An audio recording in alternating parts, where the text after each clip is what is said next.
This episode of Watch Out for Fireballs is brought to you by our patrons at patreon.com/Duckfeed.tv. And I have a special request. If you have ever made a cover of a theme song for the network, would you please email an MP3 copy of that to Gary at Duckfeed.tv. I've been ripping them from YouTube. Don't know that the quality is the same. I would love just to have like a nice MP3 copy. So yeah, thank you.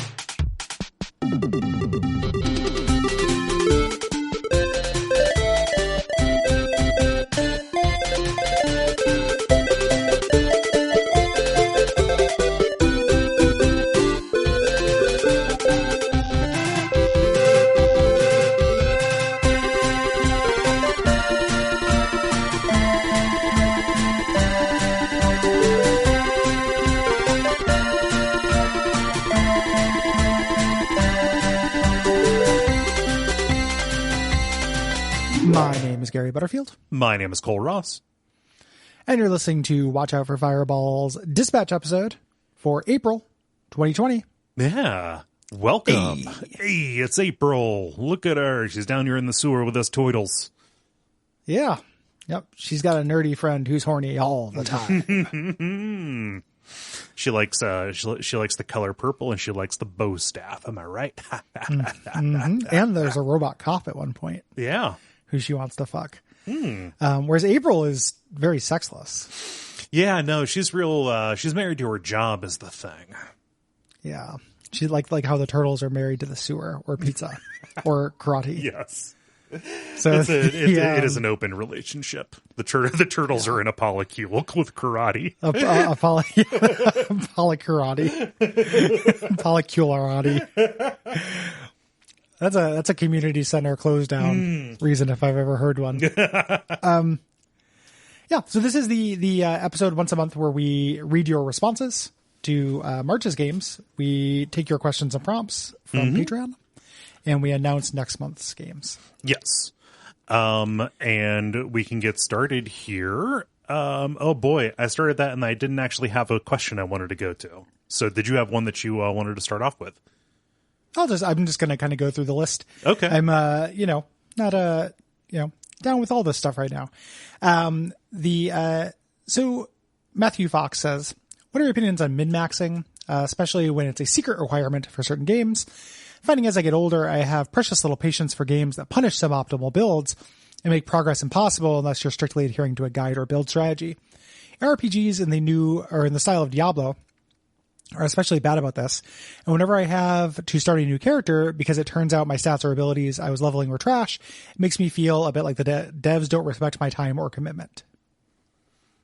I mean, if there's no respec available, then it gets really, really annoying. Yeah, like I think respecs are best practices. I think that there's, for me, and this mileage may vary. When I have this impulse, a lot of the time, I have not ruined a build. I have just done something that is suboptimal, but is actually totally viable. Yeah. And then it's up to kind of me how much it bugs me that that's the case. Yeah.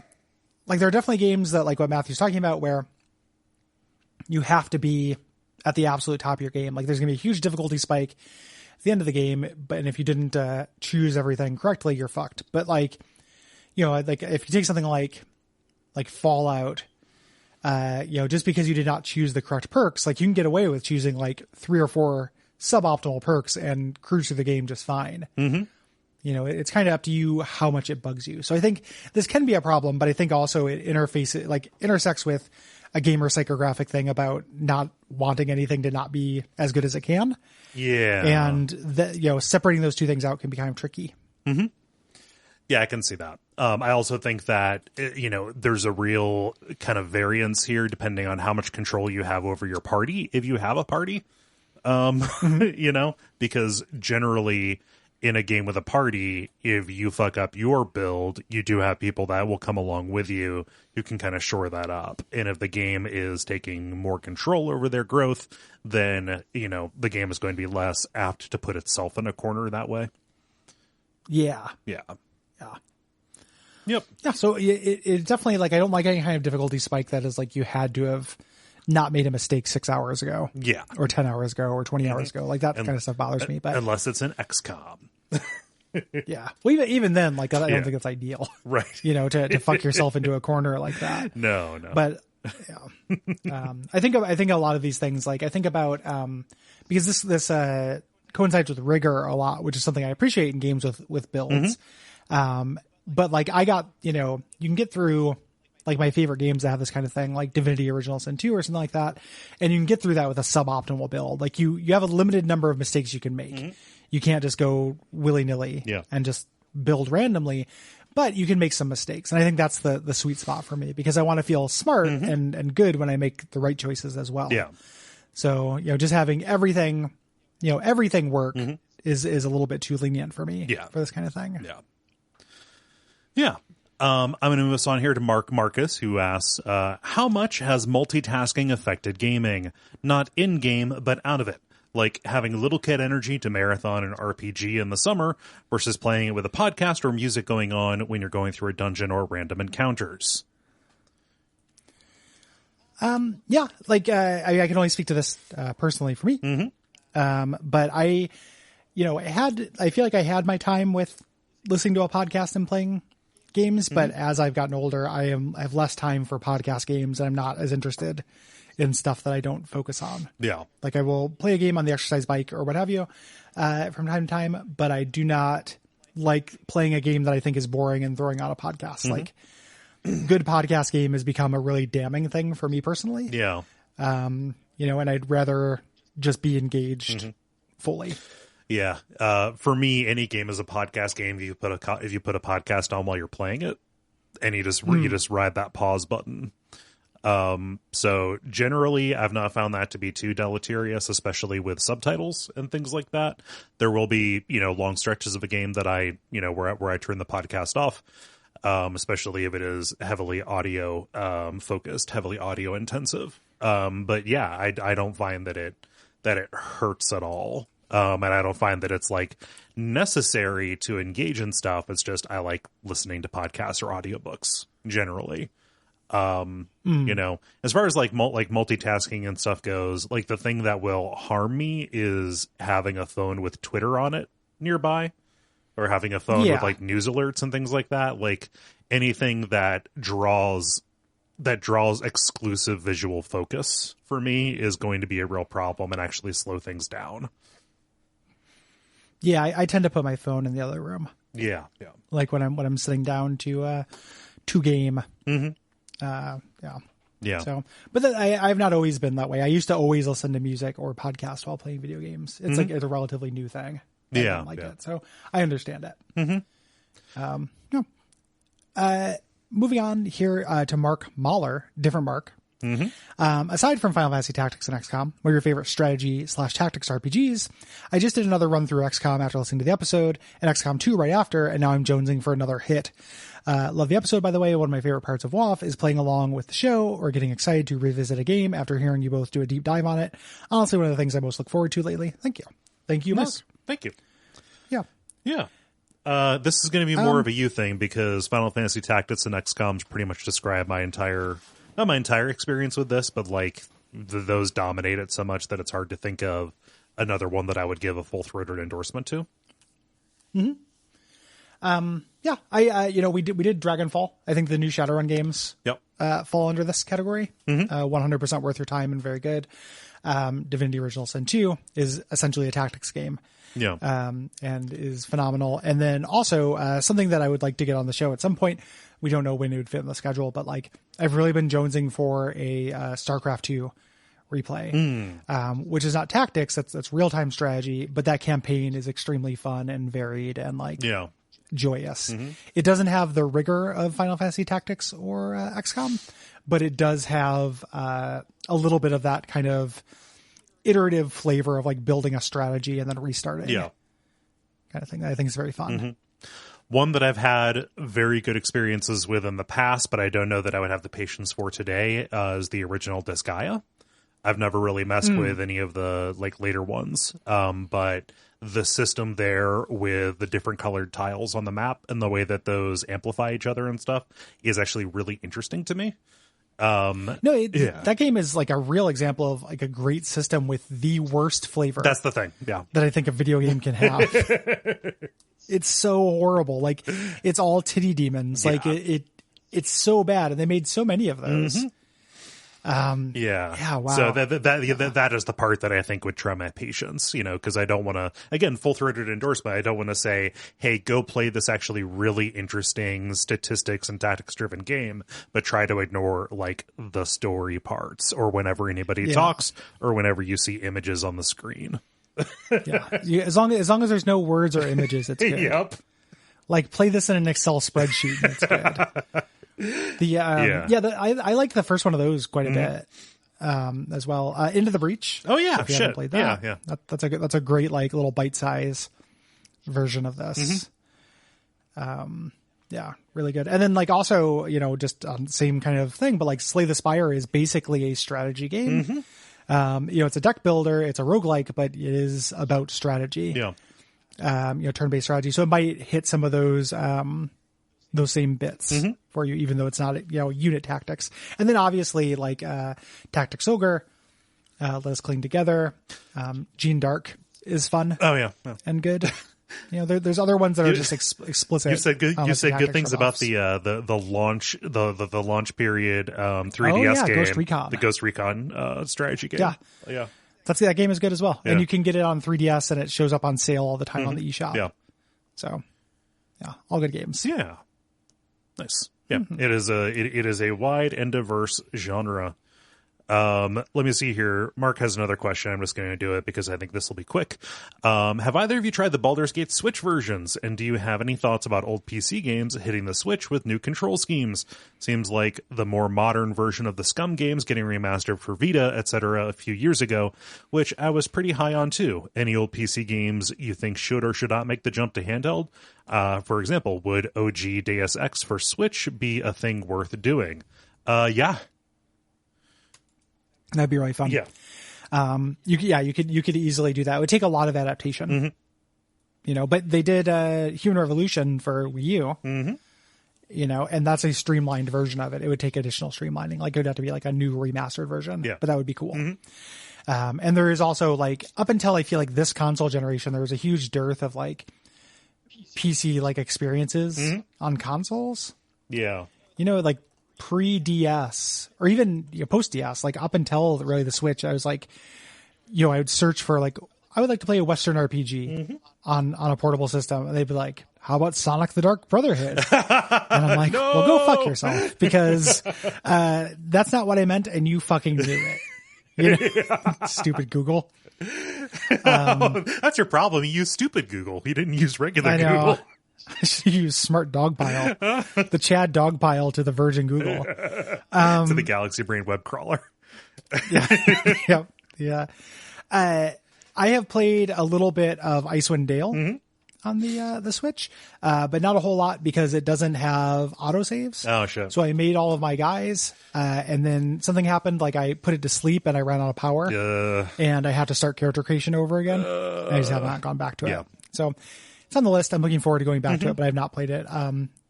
But I've heard things that, it's manageable. It's like any of those things where it's not the ideal way to play it, but like, hey, you get to play it. Yeah. Real good ass game. So like, here you go. Yeah. No, Jala has played, Icewind Dale on her Switch and has had fun with it. People have said good things about the Divinity Original Sin adaptation. Which isn't like a classic update, but it's just a modern ass game that they decided to put on there. Yeah. I don't think that there's any reason not to do it. I don't think you're going to ruin anything by bringing something to portable. So giddy up, try it. The worst you can do. Giddy the fuck up. Yeah. The worst you can do is like not adapt the control scheme, but I don't think you're going to do that. So we've mostly figured that stuff out. Yeah. Like overhead point and click stuff is, if it's the pace that like an old Infinity Engine game is, like it can be done. Yeah. Like something that requires like huge numbers of clicks per minute is still pretty difficult. Probably not going to see like StarCraft on there. Yeah. Yeah, that might be tricky, but you could still maybe do it. And then like you look at like first person shooters and we basically master the controller first person shooter. Like those ports of Doom that came out that had like all those issues weren't really with the controls, at least not in my experience. Like Right. I fired up Doom 2 on my Switch and played it and it was fun. Yeah. You know? Same. Yeah, they were on a huge sale around the time Doom Eternal came out. So I have like Doom 1 through 3, 64. Yeah, it's I really need to get Doom 64. Yeah. I've never played that. It's like the only Doom game I haven't played. Mm-hmm. Yeah, I fucked around with it. It's good. Yeah, people keep saying so. It's like the lost Doom game. Yeah. And I'm like, yes. It picks up. It kind of picks up like with a kind of play that assumes you have just finished Doom 2, which is weird. Yeah. Yeah. Well, it was kind of the style at the time. Yep. It's like a weird way to do it. Adam asks, the best secret feature of the PS4 is the ability to plug headphones into the controller. Is there any other small feature that you guys love or something you hope future consoles will include? Bring back the octagonal surround. Yeah. Why would you not have an octagonal surround? Nintendo, you had it and then you took it away. Yeah, I can only think of things that I want to have back that used to be around. Yes. Like not innovations. Like I really wish my PS4 had a clear off-on button and a reset button. Mm-hmm. Instead of this weird sleek, like you have to feel the side of the pyramid to find the secret door section to turn it on. It's a puzzle from those The Room iOS games. Yeah, that's dumb as hell. Uh-huh. Like when you try to make one of these things look futuristic, you just look like a fucking idiot. It doesn't last. Yeah. Make it look like the fucking Atari VCS, okay? Just make it dorky with wood panels and with a bunch of switches that you can see when they are on or off. Like buttons are good. Yeah. You know, like there's a reason why action games on iOS, like, you know, when you port like Mega Man 2 to iOS, everyone hates it. Yeah. And it's because buttons are good. Yep. It's very clear to know when they're pushed in or out. You know, they have a big advantage. So like, yeah, so the stuff like that I really want back. But I have never used the headphones and the controller. I can see why that's a good idea. Yeah, it's a good thing for like voice chat and stuff. But because neither of us really play things online, like the only time I used it was when Jeremy was helping me out with Chalice Dungeons, you know, in Bloodborne. Yeah. I could see that, or I could see you know, somebody sleeping. Yes. Yeah. You know, in the other room. And like, so yeah, I think that's a cool feature, but most of the things I just want a console to be a box I turn on and off and then can reset. You know, there's a little ease of use features like that I tend to not get much use out of. Same. Oh. Yeah. Let's see here. I'm going to do this one from Dustin. A friend and I have recently been replaying Final Fantasy VII in preparation for the upcoming remake, and both of us have rediscovered just how bonkers and funny that game actually is. We are fawning over it more now that we are old enough to appreciate the weirder moments. It seems like everyone remembers Aerith's death or Sephiroth walking through the flames, but we rarely mention the fact that you jump off of a dolphin, that Yuffie gets a part-time job, or that you have to do squats at the Choaniki gym. Seeing these offbeat moments again has really endeared the game to me now in a way that it didn't when I was younger. It has made me realize that such delightful discovery is one of my favorite experiences I can have in relation to media. Do you guys have a particular game or other piece of media that you have found you enjoy more or perhaps just differently upon revisiting than you ever remembered when you first experienced it? Yeah, like that's the best thing that can happen from the show. Yep. You know, we talk about that a lot, everything. And there are lots of things that either I liked and then I like way more because we revisited, or so things like Resident Evil 3 and 4, you know, which I enjoyed, but like, I'm like, wow. Yeah. Like they nailed it. Yeah. Yeah. One of these is just like a very good classic Resident Evil game. The other one is an all-time absolute banger. You know, things like that. And a lot of times it is little details that I notice. Not at times, not so much like Final Fantasy VII style, like the plot goes everywhere.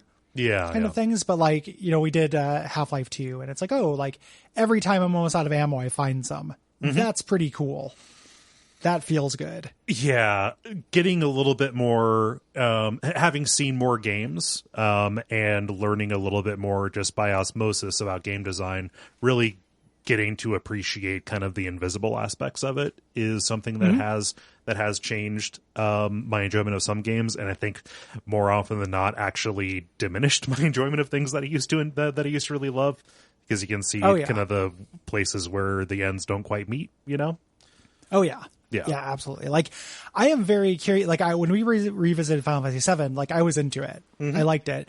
No, I was not going to like it more than I liked it in 1997 or whatever. Yeah, it's like the golden age of playing Final Fantasy VII is how old you were when Final Fantasy VII came out. Yeah. Your favorite Final Fantasy VII reveals something about you, and that's how old you were when you first played it. Your favorite Final Fantasy VII? Or your favorite Final Fantasy, rather. Right. Yeah. So it's like, oh, you were 13 to 14. Mm-hmm. Cool. Just like comics. Like, that's true for a lot of media that we love. Yeah. Yeah. So something like that, like those little funny touches and stuff, I did appreciate more during that playthrough. But like, at the time it was just this weird, I think that for me, nothing is higher than like there's like different categories of how good something can be.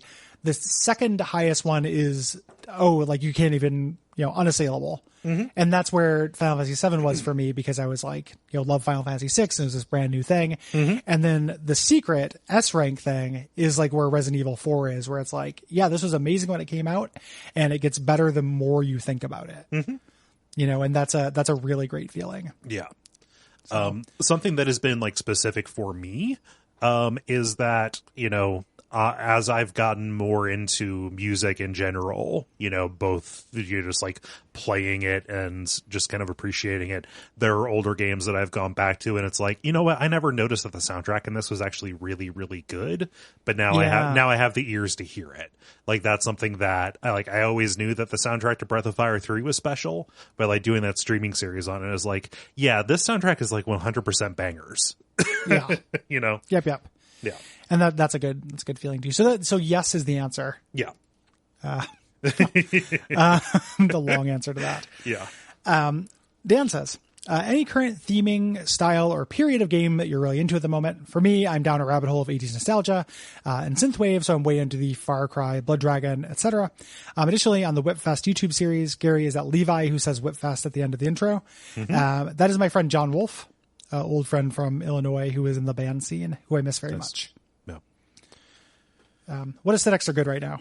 I mean, we're both pretty clearly into like early PS1 stuff with the Kingsfield kind of thing, the Kingsfield aesthetic, the Dusk aesthetic. I mean, somebody else has a question that's really similar to that. Let me pull it up. This is from the lightning round, but John Cheatham asks, any particular visual style that you like to see in games?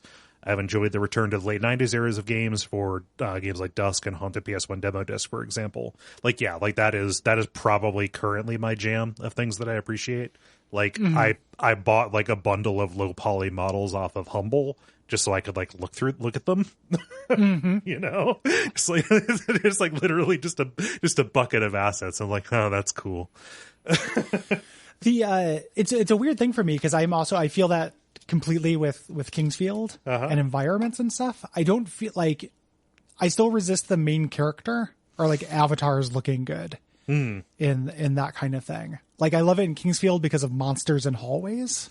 Yeah, but even the people in Kingsfield are like faceless and weird in a very good and charming way. But I like that more than I like the Resident Evil or Final Fantasy VII faceless people. Like, there's a lack of detail I think is really good. Yeah. So like, I guess I agree with you. It's just like earlier PS1. Right. Like, get real early, because like once you get to Brave Fencer Musashi levels of detail, like once their hair is more than one piece of thing, I'm like less into it. Yeah. Yeah. But I love the draw distance. I love and I love monsters in that mode. Yeah. And then, as far as like eras or things like that, I like seeing, or that I'm, interested in, that has not changed for me that much, even though doing, or playing the coin game, has, and Thief Simulator, which we talked about last year, has made me feel really, warm towards modern, realistically proportioned towns, like small towns, as a setting. Yeah. And still suffering ancient Japan fatigue. So I'm good without that right now. Pretty ubiquitous. Yeah, it's very big right now, and I just don't have any interest in pagoda roofs and villages right now. It just doesn't look cool to me. There's nothing behind that. There's nothing more to it. Like, there are still good games that do that kind of, that have that era. Yeah. But like, speaking of old PS1, like, I would love to do Tenchu at some point. I love the way that the atmosphere of that game. Yeah. But kind of over it as a setting. Yeah, I can see that. Let's see here. Billy writes, have you played or are you interested in playing Pathfinder Kingmaker? Not necessarily for WoF, but just in general. I recently picked it up on sale and have been loving it. The 3.5 Pathfinder system makes for very interesting tactical and character building considerations, and it definitely seems like it would be up Gary's alley. Also, I started playing a Dark Souls randomizer after hearing your sales pitch, and it has been a blast. Thanks for the recommendation. I'm happy you took the plunge. Yeah, absolutely. More people doing randomizer. I'm way into it. Yeah. I played a couple hours of Kingmaker and ended up kind of falling off, not because of any mechanical thing, but because I was just kind of not feeling the writing Yeah. in it. It's like, it's very adventuresome and kind of bright and not very dramatic feeling. Right. So it's on my like big pile of stuff to get to eventually, but yeah. Yes. Yeah, and It's very Baldur's Gate. touched it. Yeah. Which is cool because that kind of fell out of style, at the time, but it feels very Baldur's Gate to me. Yeah. You can kind of tell just by looking at it, like, exactly who it is made for. Yeah.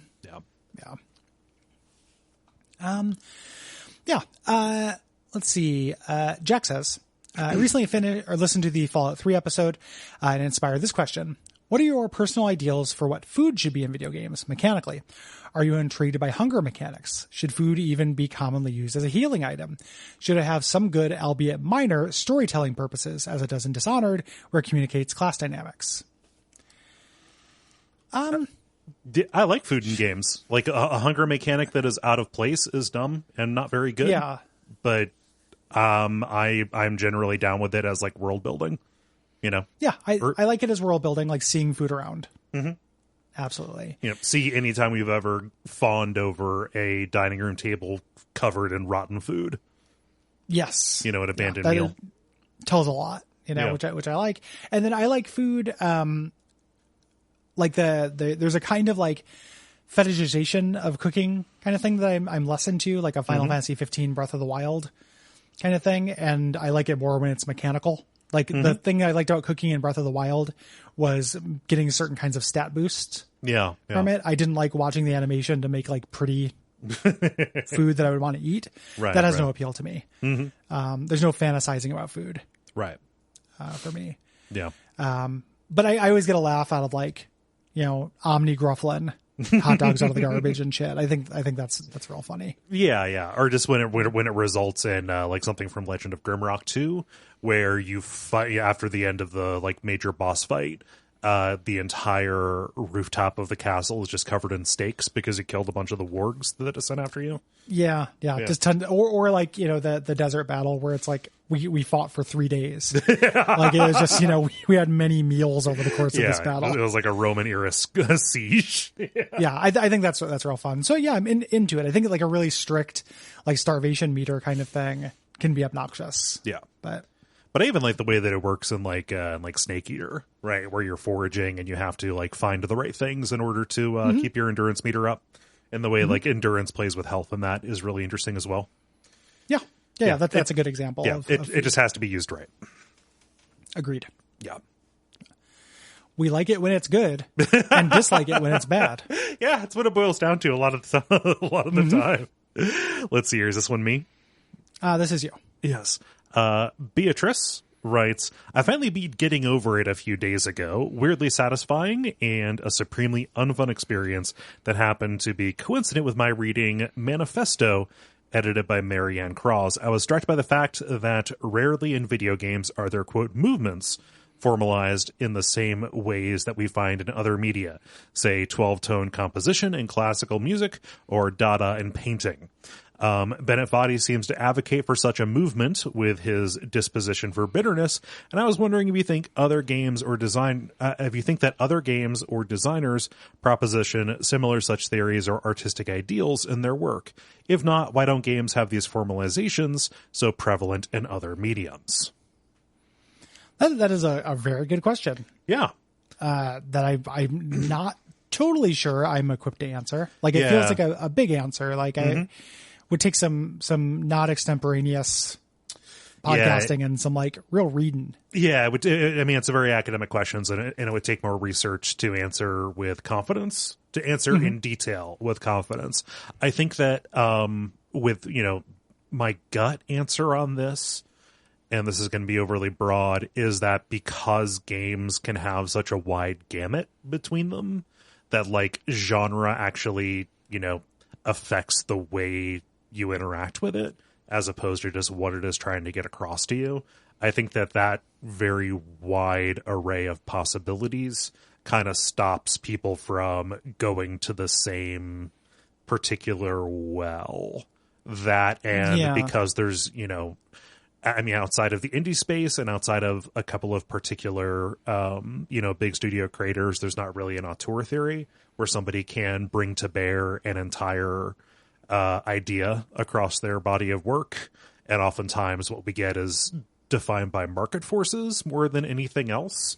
I think that also kind of exerts a pressure towards, having fewer things that would be categorized the way that you see them there. Well, it's also, I think, like there's something in there, again, not a complete answer and speaking too broadly, but like there's something in there about focus as well. Yeah. Where like, because of the length of the medium and because that focus on genre and interactivity, you have things like Getting Over It or The Beginner's Guide. Yeah. Which can be about a thing and have that kind of focus because it is limited in scope. Mm-hmm. But when you try to expand that to what is traditionally sold as a game, you end up with things that can have a point, but they end up being like all over the place. Yeah. Right. Yeah. Like I'm a Death Stranding hater, but also like I'll admit that game is about things. Mm-hmm. Like it has a point. It wants to say something. It just wants to say a lot of things in a bunch of extremely messy ways over the course of 80 hours. Mm-hmm. It doesn't have that feeling to me of, like singularness, like singular intentionality that you can do with a Beginner's Guide or Getting Over It.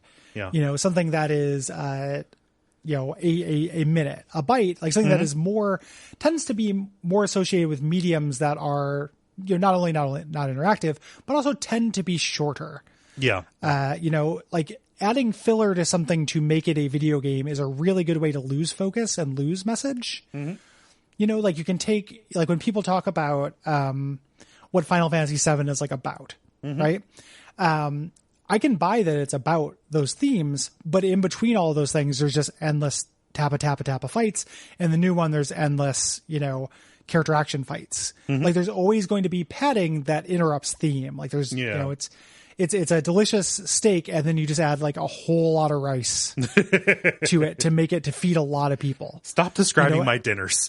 It's my dinners too, man. Yeah. Like I'm with you, but it's a weird thing where I think that that's a big part of video games. Like them having to act as this all encompassing long experience, kind of interrupts this and kind of disrupts it a little bit as a possibility. Yeah. So it's something that you're going to find, I think, in indie spaces. When I think about this, I think about like Jason Rohrer stuff. Yes. Yeah. Yeah. Like Passage is, has that focus. Mm-hmm. Yeah.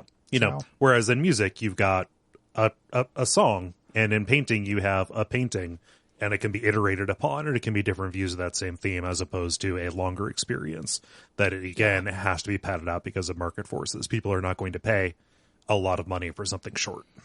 Yes. Yeah. The structure is a lot easier, I think, to adapt to those things. And then part of it is also just time. Mm-hmm. Those mediums being around. This is an old canard, but like those different mediums being around for so long have given them time to develop into that. So like games could still get there. Yeah. Yeah. Young medium. Mm-hmm. Do the last game question and pitch you a softball, Cole. Okay. Eric says, outside of the Resident Evil and Silent Hill series, what are the best classic PS2 and prior survival horror games? I'd say that I'm a fan of the genre, but almost all my affection is confined to those two series. Are there any unqualified or nearly unqualified recommendations that I'm missing out on? Yeah. So there are a lot of low cards in the deck. That is something that I think makes the genre, more interesting. Because when you step outside of the big series, are Resident Evil and Silent Hill, you end up finding something really weird where somebody swung for the fucking fences, and completely whiffed it. So I think my favorite non-Silent Hill or Resident Evil PS2 game is something like Rule of Rose, which, make no mistake, is not very fun to play. There are interesting things about it mechanically and exploration wise, but the combat itself, much like a bunch of other things in the genre, is very frustrating, especially kind of later on. But I think that is ambitious in the story and weird and off-putting in the story in a way that nothing before it really approached being. And that is in kind of the classic mode of survival horror games, third person, semi-fixed camera angles where it will follow you, at certain times, things like that. So that would be the biggest one there, running earlier on in the PS2 era. Again, more low cards, but something like Parasite Eve 2 ends up being a really interesting Resident Evil alike. If you can kind of get down with some of the more long-winded writing and stuff like that. And even going further, I don't know, there are not very many hurdles you have to get over for the original Alone in the Dark to be really playable and very enjoyable, especially if you like Cthulhu Mythos stuff. So those would be my recommendations. Rule of Rose is hard to get a hold of. It's $400 now. I don't know how it emulates, but yeah, that's my answer. Yeah. There we go. Yeah. I would imagine I was expecting something like Echo Knight to be on there. Oh yeah, fuck man, Echo Knight. Yeah. There's probably stuff that's less horrendous to play that's also a classic. Yeah. No, Echo Knight is amazing. Echo Knight. So basically, I was just thinking of like third person ones. Now, Echo Knight and specifically Echo Knight Beyond are both really, really good. And again, not going to be very horrendous to play, to use your word on that. And that crosses both PS1 and PS2. Mm-hmm. Yeah. Shall we move on to life questions? We shall. And this is you. This is me. Rodrigo asks, I haven't played almost anything in 2020. A couple of hours of Darkest Dungeon, a few hours of Doom 2016, and 75 hours of Binding of Isaac while listening to Guppy. I've struggled with depression since I was a teenager, and from time to time I have months in which I cannot play games, read books, or watch movies. I spend most of my time watching other people playing games on YouTube. Thanks for the Darkest Dungeons and From Software content, Gary and Cole. At the end of the day, I end up feeling really bad and guilty for having, quote, wasted my time not doing anything, quote, productive or that would, quote, enrich me. Do you have similar phases? If so, how do you handle them? This will eventually pass, and I hope that Doom Eternal or Final Fantasy VII Remake pump my gears and create a momentum for me to go back to playing stuff. And there's a second question here that I'll put in after we answer the first here. Yeah. Yes. Yeah. I live that phase most times. Yeah. I live in a perpetual state of starting a new TV show is too much work. Mm-hmm.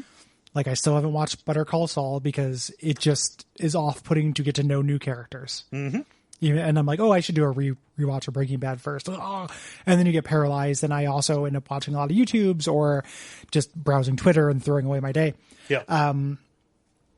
For me, the only thing that happens, and you could have a different strategy for this, Cole. For me, this is a sine wave that comes and goes. Yeah. And for maybe the last 10 years, that's longer, like 5 years, since I've kind of come to peace with it, my strategy has been ride the wave. If I don't feel like I can do anything, I know that even if I force myself to sit down and start a game, I won't be able to focus on it. So I'm like, this is 2 weeks in which I'm going to watch YouTubes before bed, play video games I know, still do work, but just not do anything, not read any new books. And then something happens and I'm lying in bed and I'm like, I'm gonna start that. And then I want to, and then it's good. Yeah. I have no strategy for it. It just, for me, it just comes and goes. And that's depression, baby. And Yeah. it's, it's weather, right? It is mental Yeah. and emotional weather. Some days you have energy, and energy does not spend the same way in every place where you can spend it. It is a variable currency.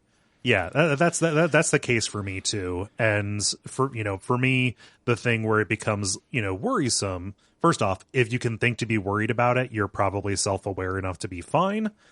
But when it becomes worrisome is like, okay, am I actually engaging in behaviors that are perpetuating this? Like, have I not gone outside? Is there something around the house that I could take care of? Things like that. Those are just regular coping strategies that you hear everywhere, and I'm not qualified to give more detailed ones. But when it comes specifically to games or whatever, I do exactly what you do, Gary. It is a sine wave. It ends up being, you want to follow your energy. You want to do what you're going to get the most, benefit out of. You're not going to gain anything by forcing yourself to play a game that you're not going to like. Especially, or that you're, situationally not going to like, because I can tell you, I have started new games out of a feeling of, like obligation that I should start a new game. And what happens is I'm like, I suck. This sucks. Everything sucks. And then I put it down after about 2 hours. And then guess what? About a week later, when I think, I actually feel like I have the energy for that, you sit down and like, oh yeah, I wasn't paying attention when I did that first 2 hours. I'm going to have to do the first 2 hours again. Well, shit, That game's just lost to me forever. Yeah. Or you just do the 2 hours again and you're okay. Well, yeah. Like it's either or, but like the forcing the square peg into the round hole doesn't usually work. Yeah. And I would say during plague times, be especially kind to yourself about this kind of shit. Like, yeah. There's kind of two arguments that have been going on online of the like, use this time to become a Superman or do whatever you want. And the nation is in an airport, and I've talked about airport rules for me, which is anything Gary wants, Gary gets. And that is basically how I have been living this. Like, I've not been, eating nonstop trash. By any means. I have not, I've kept up on some moderate exercise and stuff. I haven't been just rolling around and making garbage angels in the ground. But I'm also, this is not the time I'm going to be mad at myself for not writing more songs. Like, why? Like, I cannot imagine, and it happens against people's will. Like, I'm not calling anybody out for this, but like, don't do anything to make yourself more mad at yourself right now. You're okay. Like, we're living, you're getting through it. That's all. You've done it. Like, if you're keeping everyone else safe, if you're being safe, you're doing the best you can, you're fucking A+ in it, and don't let anyone tell you different. Yeah. You're going to be in two situations. Either you are, locked down because you are fortunate enough to have a job where you can work from home, or you are unfortunate that you were considered unessential and laid off. And in that case, you are suffering trauma. Because the entire world is suffering a kind of trauma right now, and you need to take care of yourself. Additionally, if you are out in the world, if you are working an essential job that you're absolutely not getting paid enough for, and you are interacting with people, there is a new element of danger that is also traumatic and will introduce another kind of fatigue. And when you get home with your free time, you should not simultaneously cudgel or flagellate yourself because you're not enjoying things in the right amount or in the right way. Take care of yourself, I think, is the order of the year, pretty much. Yeah. So I was thinking about that a lot with the quarantine, and like, in a gentler, better world, this would be like a national, not necessarily a year, but like, instead of, being the protest and all the discourse about reopening and all that jazz, like, if this was just like, hey, take some time, like if we had a reasonable, like, money machine go burr, for a little while, and we had a rent freeze. This could have actually ended up being something that was pretty good for people who were not directly affected. Yeah. And it would have been so easier to have fewer people directly affected. And like, there could have been, not to bright side it, but like, there could have been a part of this that was not as tragic Yeah. as it ended up being. Yeah. You know, like the idea of a period of time in which everyone is like, or not everyone, a lot of people are kind of forced to take it easy. And if they follow that advice of like, hey, if you feel like watching Simpsons reruns, watch some fucking Simpsons reruns. Yeah. Yeah. You know, is a valuable idea. Mm-hmm. You know, and again, I understand that it comes from immense privilege. I know nurses they're working all the time and stuff. I mean, specifically if it applied to everyone and just a version of it that is good, even if it doesn't apply to everyone. Yeah. You know, so. Yep.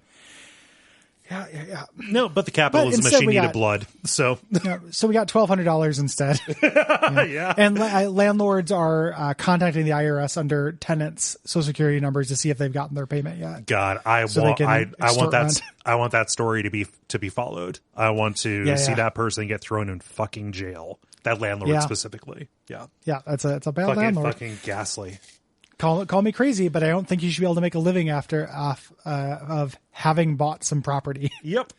You know, it's so funny. Like there's that Onion thing where it's like pandemic cuts landlords' work hours from 1 hour to zero. And it's so fucking true. Like it's not, you know, I keep seeing these impassioned things about how hard they work. And I'm like, you know, this is not my first time around the block, man. Yeah. Like I've rented houses or rented places for 20 plus years at this point. I know what landlords do. You can't actually fool me with this shit. And I know you personally are renting from a mom and pop, and it's their retirement income, and they come to you. No, we're talking about it systemically. Your anecdote does not override the systemic. It is possible that there's like one or two super landlords. Hashtag not all landlords.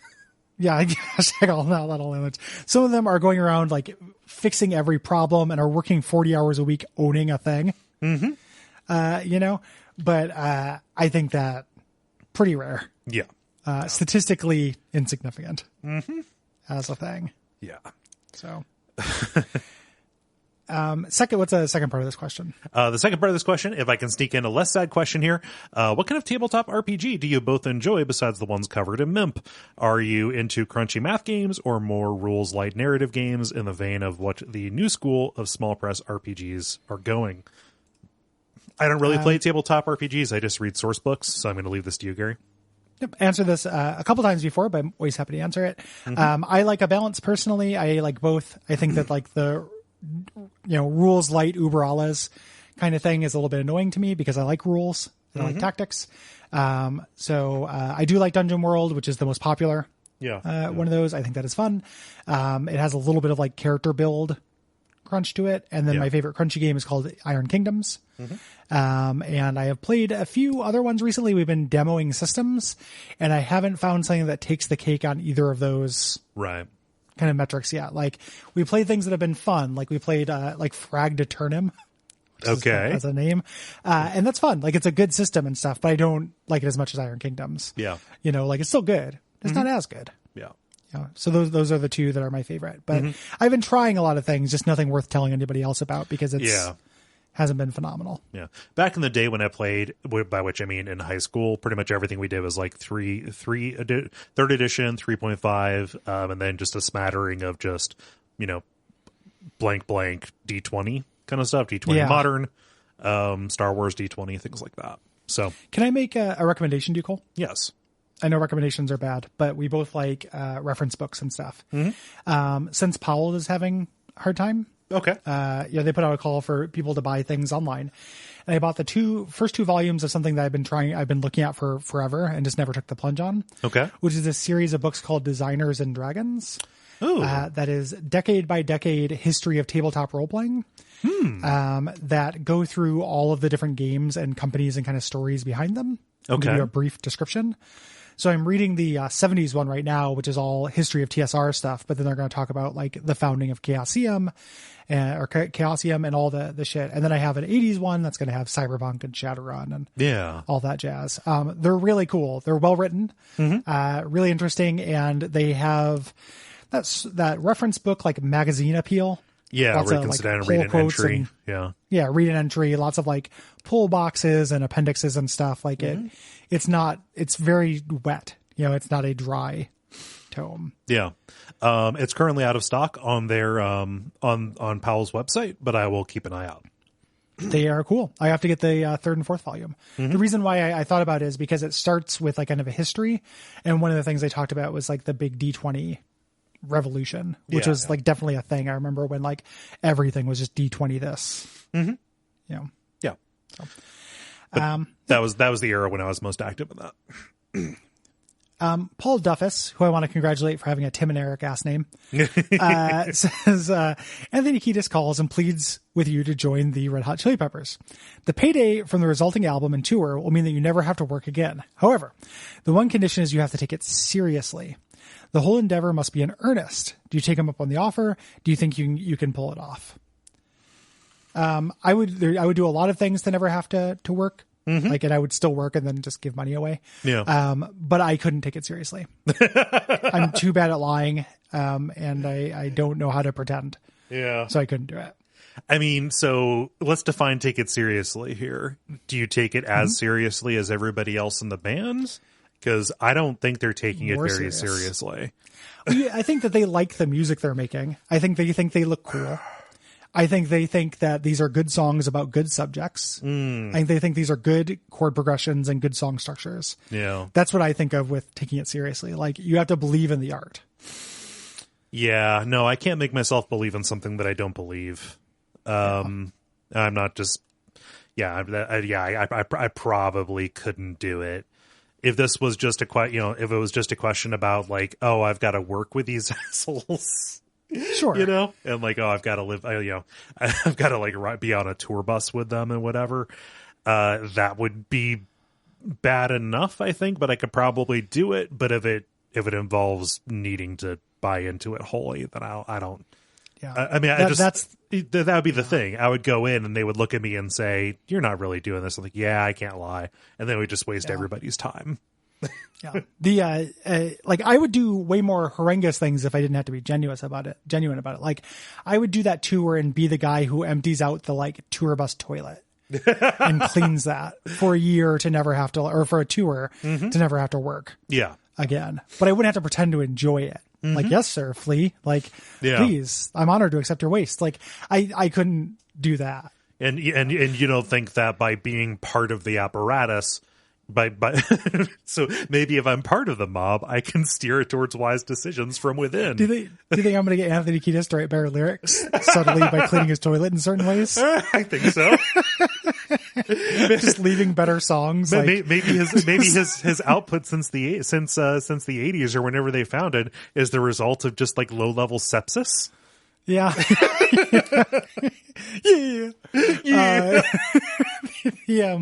anybody thought about putting Kiedis on a Z-Pack? Yeah, you can put on a Z-Pack. Has anyone ever thought about healing Flea's fistula? And maybe that will help him from being that guy. He always tells that story about hot gluing his fingers back together. Maybe somebody should hot glue that fistula. Yep. Hot glue that fistula. Fistula go brrr. I had a friend who told me a story about one of his friends seeing Insane Clown Posse on a plane. Okay. And saying, "Hey guys, I'm a really big fan. Can I take a picture with you?" And them just looking him up and down and then going, "Fuck off, irony." And then they said the F slur. Yeah. But they immediately saw through him trying to get like a funny social media picture. That would be a very, very good story if it was not for the slur. I still think ICP said it. Like, I think it's still a funny slur. I just, if that happened to me, I would take tons of joy in having that story and telling people about it. Yeah. It is still a good story, but yeah. It makes it harder to tell on a podcast. Oh, Yeah. But I like that this is, I mean, it's obviously something they've run into before and that they can spot you coming from a mile away is very good to me. Yeah. That's very funny. Yeah. Let's see here. Is this me or you? This is you. Okay. Dustin writes, I'm using this quarantine time to get better at guitar. I have been playing for around 15 years and have just recently got into the musical theory to provide a bit of focus to my noodling. I know that Cole and Gary both occasionally drop some advanced terms to describe things like soundtrack songs. I know that Cole was in choir and Gary is in band. How can you tell us more? Can you tell us more about your musical backgrounds? What you like to play? How you practice? How did you start out? I would also like to know the chords to the Bonfireside Chat intro and outro. Thanks. What are the chords of the Bonfireside Chat intro and outro, Cole? So you tune the guitar to an open D minor. The only string that you touch is the high E. And I think that it goes, I would have to actually like sit down and play it, but it's like 3, 5, 7. So the third fret, fifth fret, and the seventh fret. Dustin knows what 357 means. Yeah, he's playing guitar for 15 years. Man. And then it's just a slide up for each little phrase, and then like literally like the outro is just doing some finger picking with those same positions. Again, only touching the high E on an open D minor. There's a video that I put up on Patreon that has like a tutorial of it if you can do a search for it. Mm-hmm. Yeah. I have no training. I started playing keyboard when I was 17, and started learning They Might Be Giant songs, and then was in bands basically from then on. I have, and I just basically like learned enough instrumentation to write songs, and kind of stopped. Like I don't really do noodly stuff. Which is okay because I end up hooking up with good musicians who do, who add noodles. So Andrew in my current band and Nat in my last band and such. And that's basically it. Like any advanced terms are not from anything other than taking a couple classes and doing some YouTube, but just thinking a lot about music. Yeah. Through playing it. Yeah. YouTube has definitely given me vocabulary to discuss a lot of these things. And go listen to Tube Talking for any time a music channel recommendation has come up. Things like 12-tone, things like 8-bit music composition, something like that. 8-bit music theory. There we go. Things in regard, those have been very useful for me. Yeah, no, like just aside from, middle school and high school choir and band stuff where I learned to read sheet music and then forgot it, I pretty much just picked up guitar and learned to play songs that I liked and pretty much have only been doing that ever since. I do sing. I sing for myself. I sing for my cat. I sing karaoke. I used to sing more. I enjoy that. That is very fun. Sing in the car, sing in the shower, but that is not really for anybody else. It is mostly just for me. Mm-hmm. Yeah. So keep doing what you're doing. Yeah. No wrong way to play music. No, not at all. And this is a final life question here. Cole, do you notice, this is from Michael, do you notice any friction with your progressive politics living in small town Ohio? I'm considering moving from Chicago to a smaller city, and I'm curious about the culture. There are two caveats here. The first is I grew up around here. I'm not currently living in the town where I grew up. I'm one town over, but it's similar enough. The second caveat is that I have a straight flush of privileges. White, straight, male, pretty much won the lottery there. So nothing about my outward existence is explicitly political or threatened. Around a lot of people here. The thing that I will say is that there are red states like electorally, but when you get out of the realm of electoral politics, a lot of individual people, even though they are represented by assholes like, hi, I live in the district that is run by Jim Jordan, one of the worst human beings alive. There are blue people all over, and there are people who believe many of the same things that I do. They just hate Democrats, and I also do not care for Democrats, really. So we have a lot to talk about, and you can kind of get them to admit to wanting progressive things if you can get them out of the team sports mindset. Otherwise, though, I've not really run into friction because pretty much everybody is nice. And because it is in the Midwest, most people tend to avoid conflict as long as one of their pet issues is not brought up. For example, don't really talk about Trump because that immediately terminates thought and gets people into, into not great situations, not great behavior patterns and conversations, but otherwise it is fine to coexist. I don't know if I grew up in Chicago and moved to a town like this, or if I grew up in Cincinnati and moved to a town like this, if it would be as seamless. But as of, my personal experience, I am fine being a dirty ass lefty and living in this, pretty red part of the country. Reality has a pretty progressive bias. Yes. Like, the pretty left policies have really, really high support. Yeah. So like universal healthcare is not controversial. Mm-hmm. We're just kind of trained to dislike people who dislike it mm-hmm. and to fight against it and to say like, oh, we can't. Yeah. But it's actually extremely popular. So like down at the core, mm-hmm. you can probably find people who are, who are with you. It also, I think, depends on your sensitivity of like, seeing shit like that though, like if seeing Trump signs or seeing like immigrants go home or something like that, right? Like on somebody's porch, like if that bothers you, it does happen. Like mm-hmm. when I go and visit my hometown, which is a smaller town, I'll see shit like that from time to time, mm-hmm. and it's like, well, fuck, like, boy, I don't like that. It doesn't hurt me, mm-hmm. I just don't like it.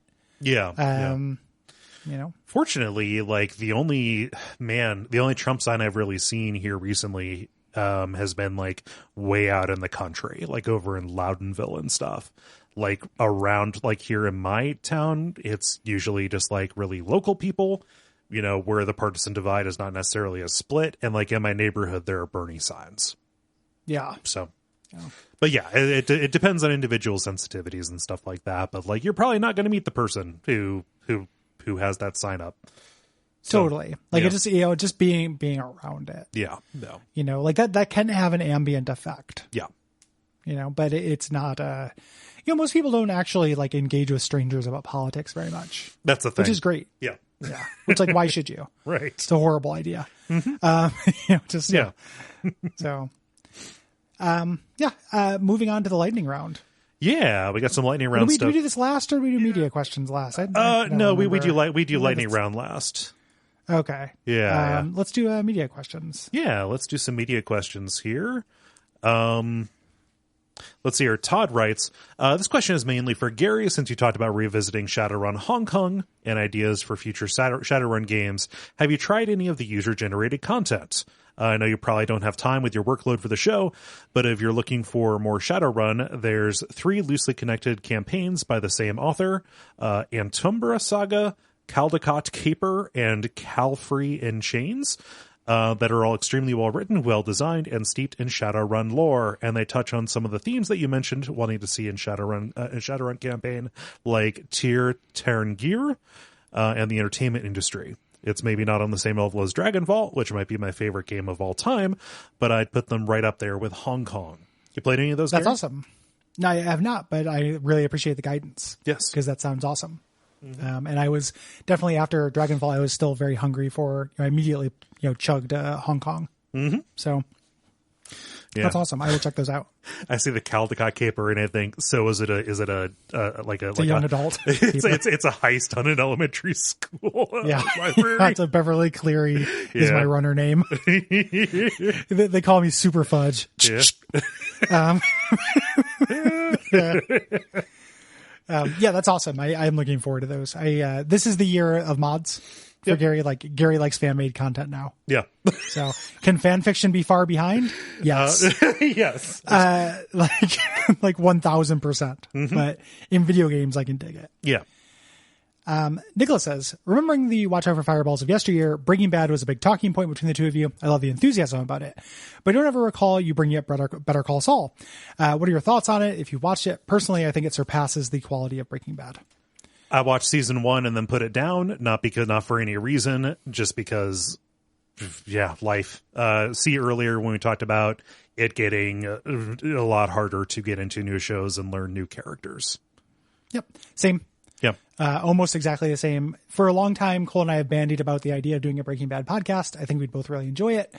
I have a one in, one out policy right now for podcasts because I don't want to start anything new. But if we decide to retire something, that would be a fun thing to take up the slot.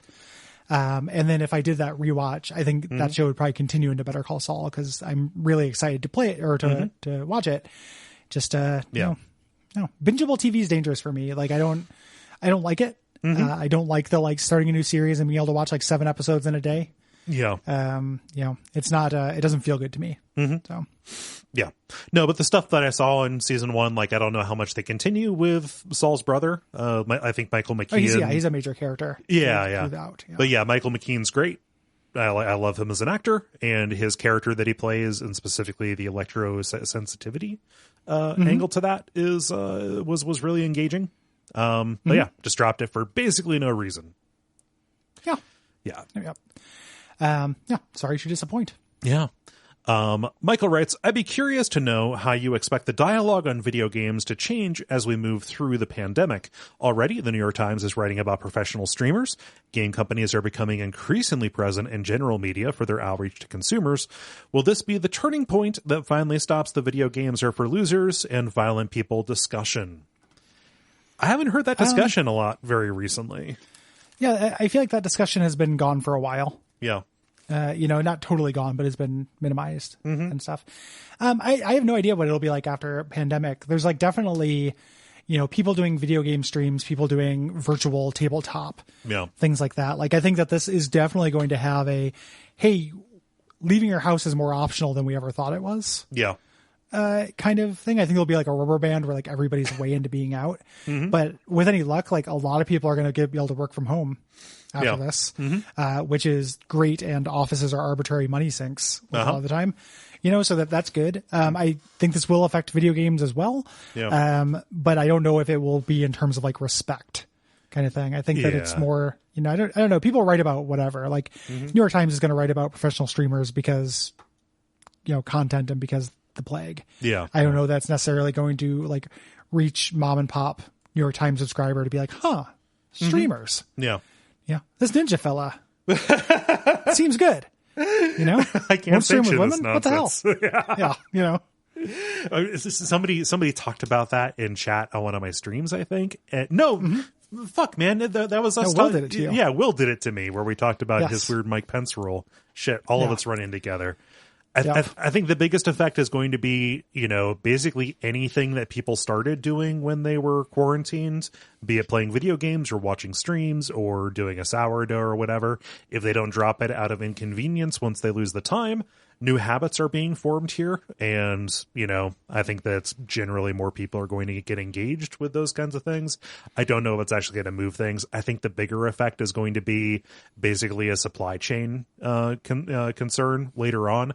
I think in about 6 months, we're going to have a lot of games that are delayed or just not coming out. There's going to be a drought, specifically in the AAA scene, as games get delayed and moved, as production gets shifted around, as studios move to work from home.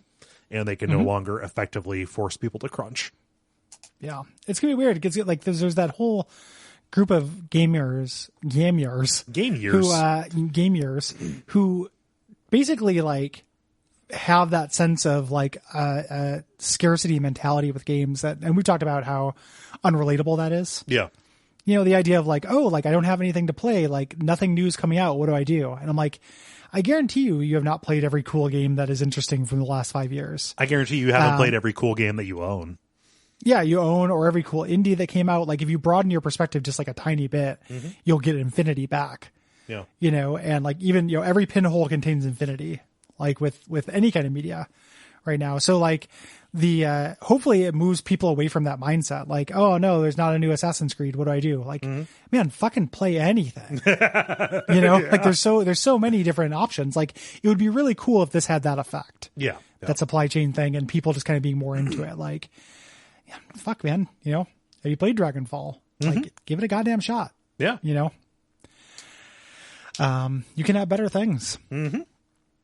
Matt Park says, moving on to show questions. Matt says, are there any games that you've covered in the early days of WoF where your opinion has changed or that you wish you can go back and re-record after 8.5 years of practice? Yeah. I really don't. I don't have any. Yeah. You know, we've talked about like perennial examples, like Bloodlines is the big one for me. Bloodlines is a big one. I think it'd be good to go back. Like, I don't know, like having played Call of Cthulhu Dark Corners of the Earth more recently, like I would like to go back and revisit that because I have a less sunny outlook on that overall than I think we kind of gave ourselves latitude to express early on. Things like that. Yeah. Yeah. I think the answer is yes. Yeah, there's just no real reason to, because we can continue moving forward. Yes. You know, it's but if we ever had to, like, doing, you know, a first year flashback or something like that, like, we could do that. Yeah. You know, like the Talking Simpsons guys have done that, and it makes more sense because they have more resources and research and stuff. Yeah. And they're also like moving into some really dire Simpson seasons slowly. Yeah. You know, and for us though, like again, every pinprick is infinity. Yes. Like we can just move forward forever. Like this never has to stop. So, you know, we don't have a lot of impetus to do so. Yeah. And then Andrew asked a question here that we've also provided an answer for, but we can do a quick one. I've listened to a lot of really early episodes, so I don't know if I missed it either, but how did you two meet? Something Awful forums.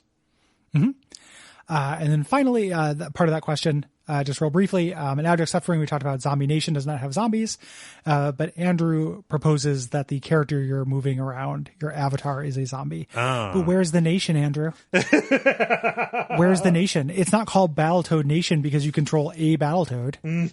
It's also not called Battletoad Nation. Yeah, I mean, if it was though, you'd think like, oh, there's multiple Battletoads. You know, like it'd be a whole. I was promised enough Battletoads for Iraq. Yeah, how is this a galaxy of Battletoads? Three Battletoads is not a galaxy. It's not a galaxy. Like, talk about some dire Simpsons, man. Man, I have some affection for the Funzo episode. I think that's a bad part of that episode. But I have some affection for Funzo. Funzo's cute. Do you want to do a lightning round? Let's lightning round it up. Okay. Let's see here. Ludwig writes, should I move in with this family of raccoons I spotted on my neighborhood? Thanks. Nope. Yes. Okay. Patrick says, have either of you seen The Commitments? What do you think of it? I have. It's been a very long time. I remember thinking it was all right. What is The Commitments? It's a movie about an Irish soul band. Huh. It is okay. Yeah.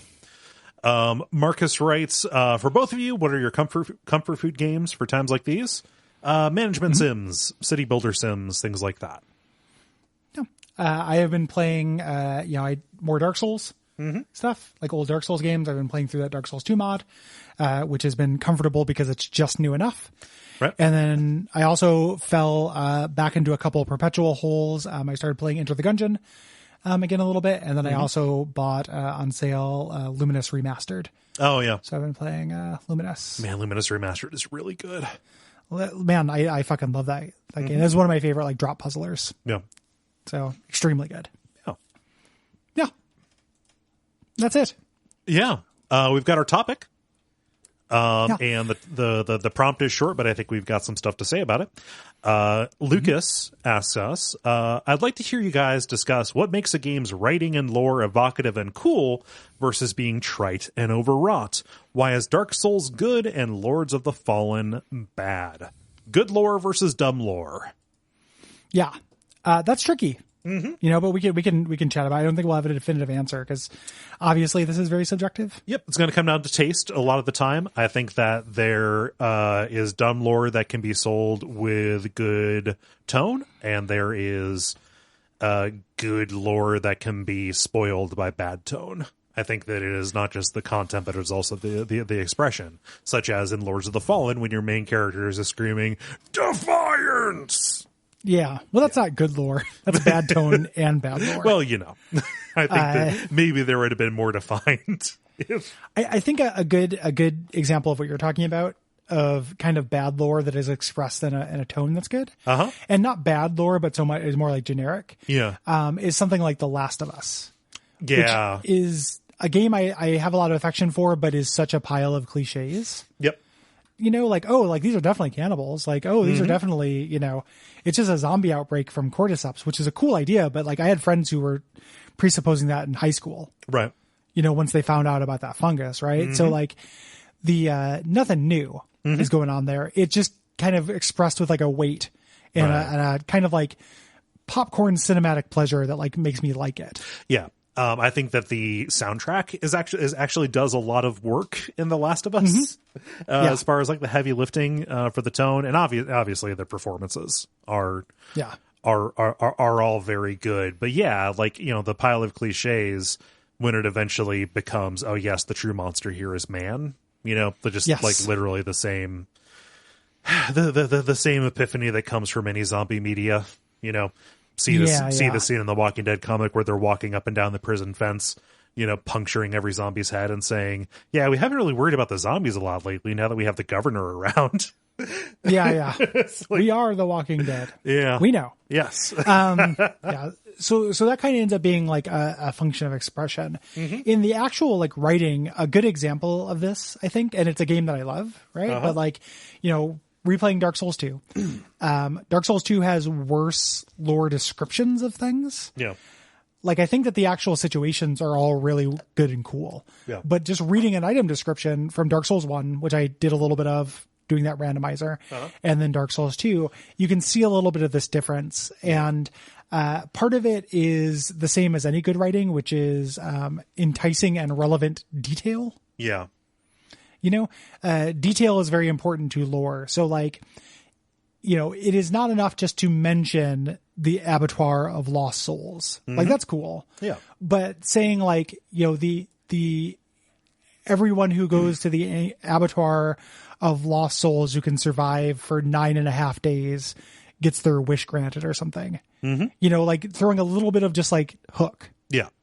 There's a lot of like Monster in My Podcast DNA to this question too, like little hook. Yeah. Those kind of like little details are really tantalizing. And that's what to me makes good lore shit. Because it fires the imagination and you can make connections based on that. Yeah. I mean, it's like a ratio, or if I was feeling pretentious, I would say a dance between detail and mystery. Yeah. Like there's definitely a give and take, and they have to kind of move in sync with each other. Because something could be entirely overwritten and you could get the codex from like Dragon Age, right? Yes, which is just an encyclopedia. Yes. Like that's basically like but even in Dragon Age, right? Like part of the issue with that stuff is not that the world itself is bad, or even that the content of the codexes, what they were telling you about were uninteresting. It's that they were really boringly written. Yeah.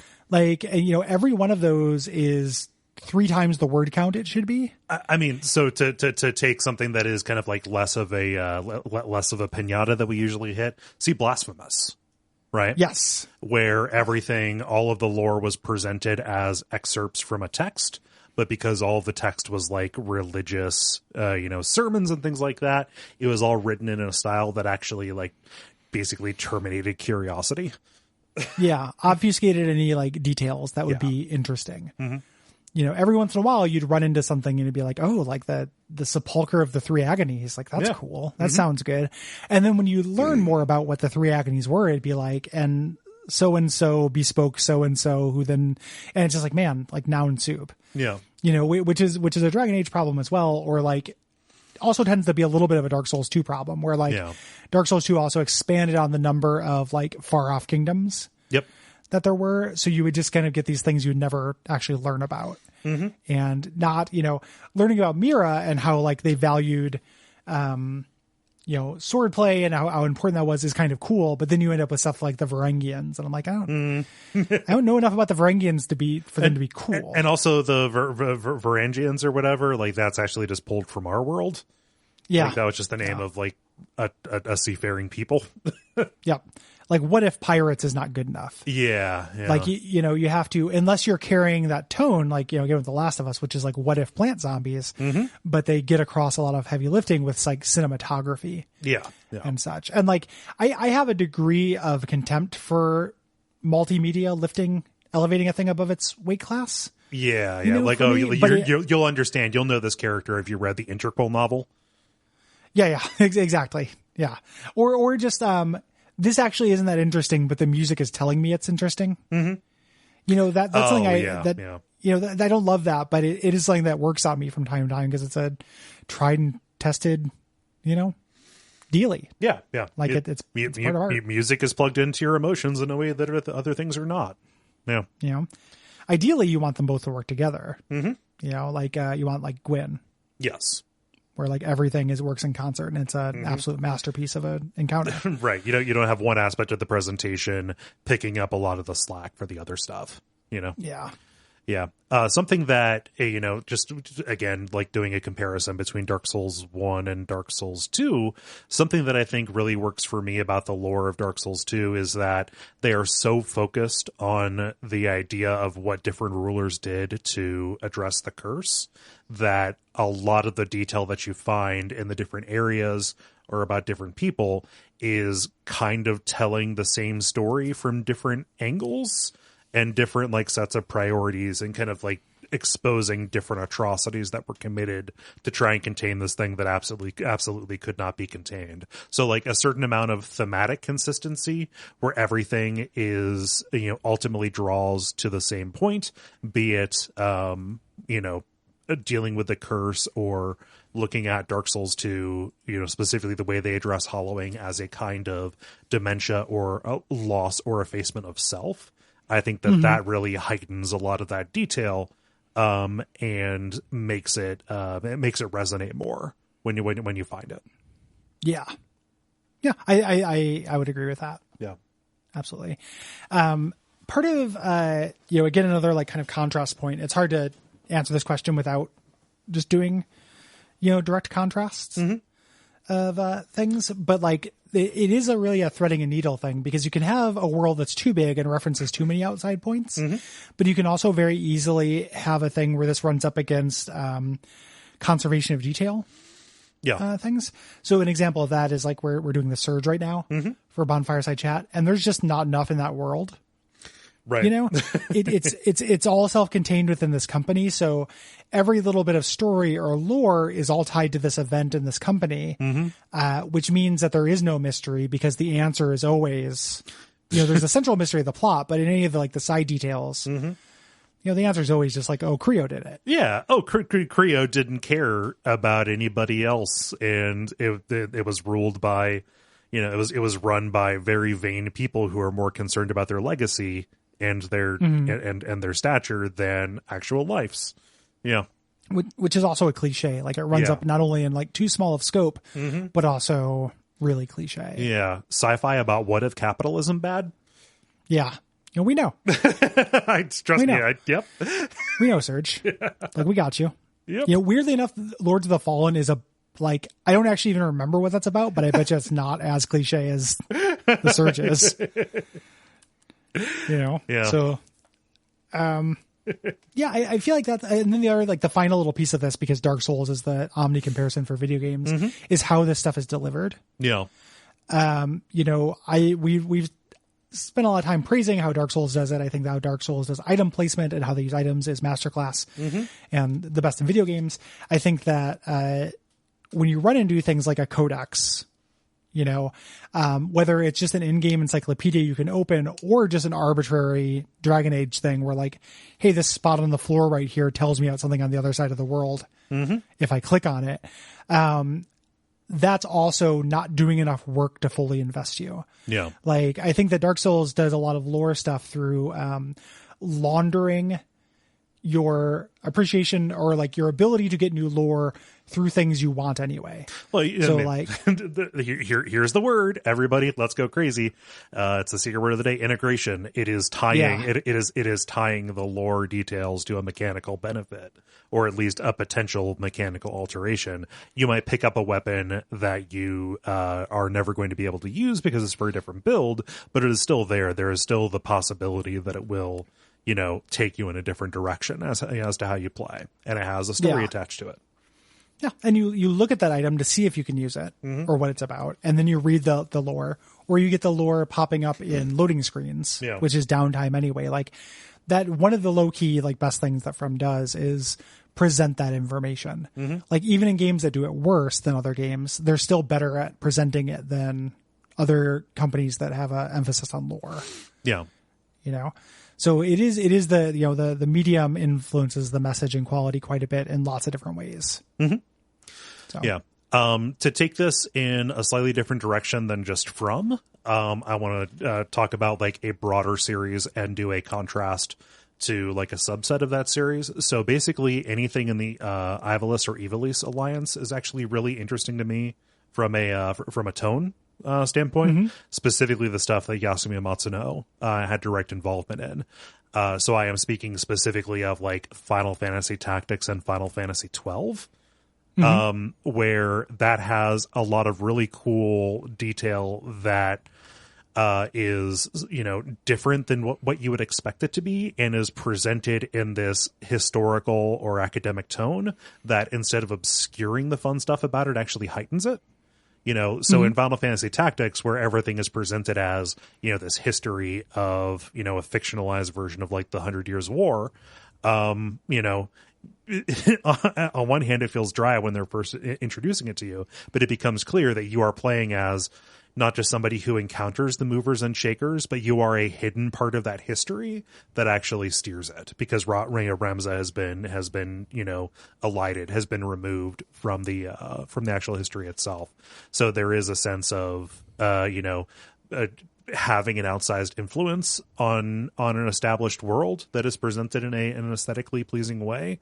Similarly, with Final Fantasy 12, you are not actually playing as somebody who is, directly in charge of any of the kingdoms, but again, you are moving in the edges and pulling the strings that ultimately affect the way things turn out, right? Yeah.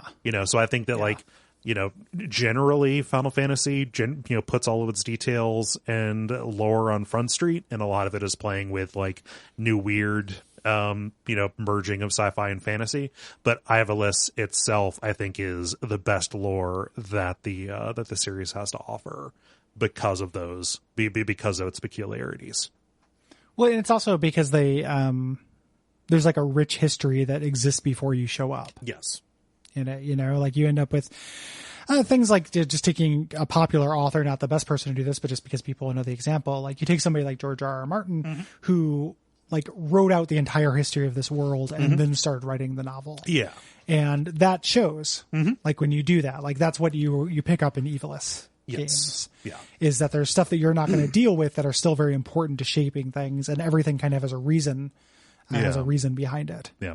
Whereas in other Final Fantasy games, oftentimes what you get is any history that exists is the prophecy that you are fulfilling. Yeah. Or it's like on a need to know basis. Yeah. Yeah. It only exists once it is explicated, once you as a player encounter it. It should be on a want to know basis. Yeah. And you should make it, the quality should be good. Well, yeah, it should be good. I should want to read it. I love the best. I love the best area in Final Fantasy 12. It's really good. Yeah, I believe it. It's funny. I believe it. A good example of bad for that, and not everybody agrees with this, but like Metroid Prime, I don't think that writing is good. Yeah, I think that's not only do I not like that as a way to tell that story, like through like just finding audio logs, but I don't think that what's happening there is interesting. Right. I think it interferes with the atmosphere. Yeah, I was shocked when I went back to it. I was like, this is as boring as wallpaper paste. Yeah. This is, what is this, Dragon Age 1? Like don't have writing like that. Yeah.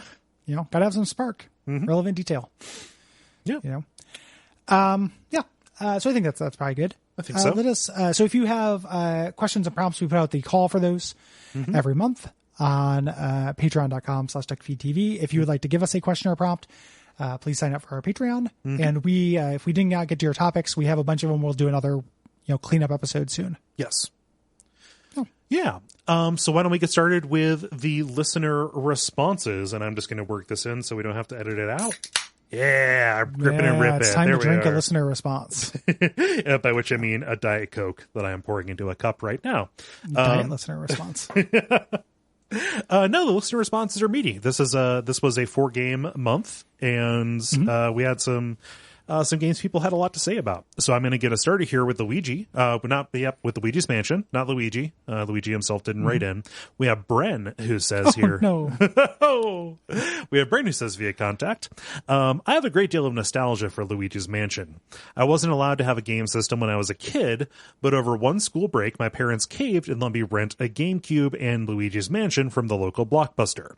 The only problem was that there wasn't any memory cards, so I couldn't save, and every time I died or turned off the machine, I would have to start back at the very beginning.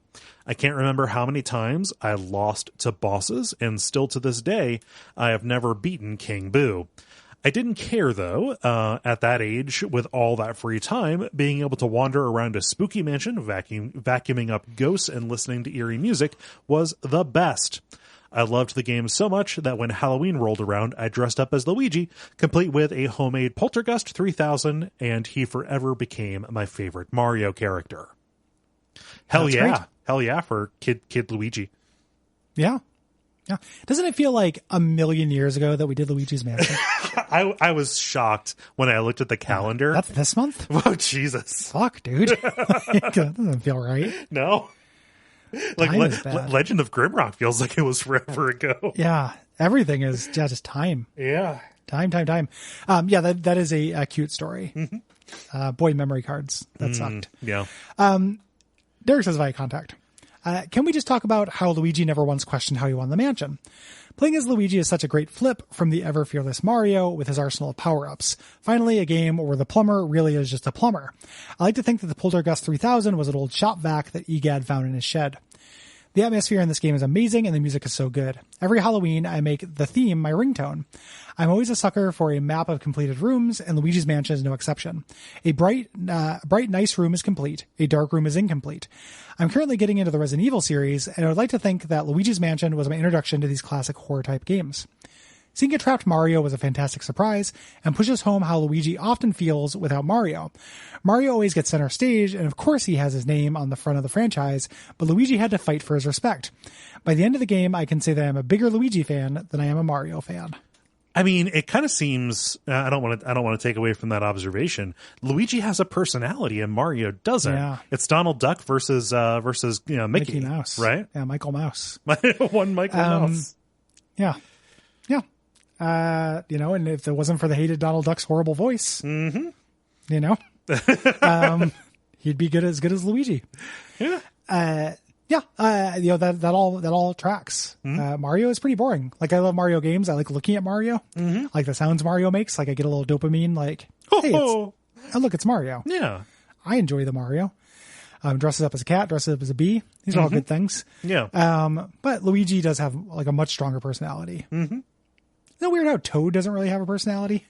Like in the cartoon, he's like a grumpy asshole, but in the games, yeah, no, he's pretty much. Oh, like, I mean, so you encounter different. So like the canonical Toad is pretty much just there to be exposition for you, but like you find, in the RPGs specifically, Toads that have different personalities, like individual personalities. I mean, the Toad, yes, Mushroom Retainer, specifically Mushroom Retainer. The Mushroom Retainer, like the one thing that I know, like, that sticks out to me about Toad is in Super Mario RPG when Toad talks about the kidnapping when it happened. He says, "I was so startled that my spores almost dropped." And like, as a kid, whatever, but like thinking about that line, rolling it over in my head because it haunts me, Gary. It haunts me. Is he saying I was so scared that I almost came? Yeah. Yeah. Yeah. Let's just say I'm sitting in the right chair. Like that's what that line is basically.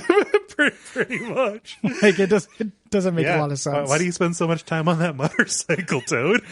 You got a to be fear come.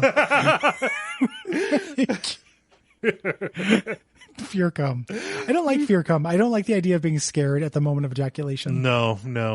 Nobody. Ashton Kutcher, don't you dare fucking prank me right at the moment of release. The confidence of my dick will not be impugned. All I'm thinking of, and I'm positive these exist, but like a screamer porn video. Oh man. Yeah. I've watched porn before where like some weird artifacting happens, and I'm like, oh, this is turning into a creepy pasta. Like, yeah, and like specifically like somebody's face like completely stretches out and gets distorted. Melts. Yeah, and it's just like it's such a funny, like, confusing little wire bit, like and then you get past it. Yeah, it's very funny. It's like driving under a tunnel and the radio goes out, but for masturbation. Yeah. Okay. Woo. Thank goodness. Yeah. This didn't suddenly shift genre on me. Mm-hmm. No. Moving on to Legend of Grimrock 2, we have one response here from Jack. Hey, Jack. Says, I'm so happy you guys covered this game. As a kid who logged, conservatively, 150 hours in Eye of the Beholder 1 and 2 on a third-hand computer, the armed square of people still evokes strong memories. Legend of Grimrock 2 served those memories in the best possible ways by including the option to force me to graph my auto maps, which I did with some old yellowed graph paper from my high school math days. Nice. Additionally, the twists on the hated invisible teleporter maze went down so much more smoothly than it did in those games of yore. The beautiful veneer this game put on this genre is also a testament to how new and fancy graphical flair can mix with mechanics a lot of people might consider dated in a flawless way. Yeah. I love Grimrock because there are no teleporter mazes. Yep. There are just teleporters. Because teleporter mazes are horrible. Yeah, and that team knew it. And when they put one in that is still, like, you call it a teleporter maze because it is a maze where the walls are teleporters. Like, they found a way to actually make it not suck by not making it the usual thing. By not making it the teleporter maze at the end of Kingsfield, right? Yes. Or in Eye of the Beholder, or even, like, Phantasy Star 2. Yes. Because that stuff's fucking just horrendous, so it scrapes off all the bad shit. You just get the good shit. Yeah. What a game. Let's cover it again. I've been so that like the Nintendo ran an Atlas sale on the eShop, and Will put out a big thread of his recommendation and stuff, so I got like SMT Strange Journey Redux and stuff like that, and also like Devil Survivor because you mentioned it's a good tactics game, so I'm looking forward to messing around with those. But yeah, Strange Journey as the first person exploration.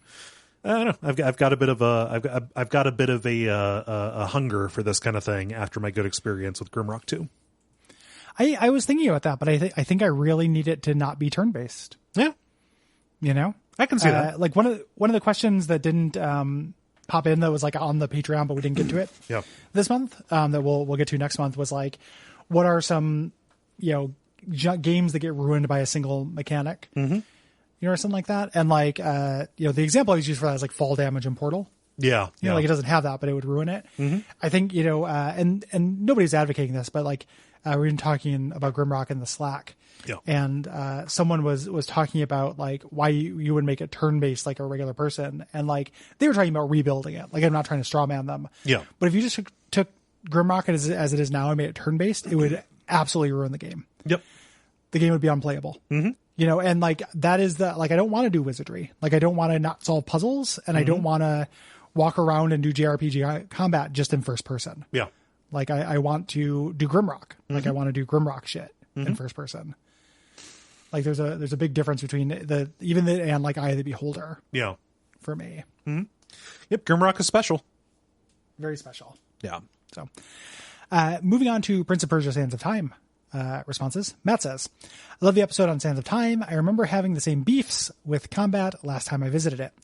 However, with all your talk of bassist energy, I was surprised you didn't dig deeper into the soundtrack. The soundtrack was composed by Stuart Chatwood, the bassist of the Tea Party. He also composed the soundtrack for Gary's beloved Darkest Dungeon. Oh, that's interesting. Just thought this was a cool fact that I wanted to highlight.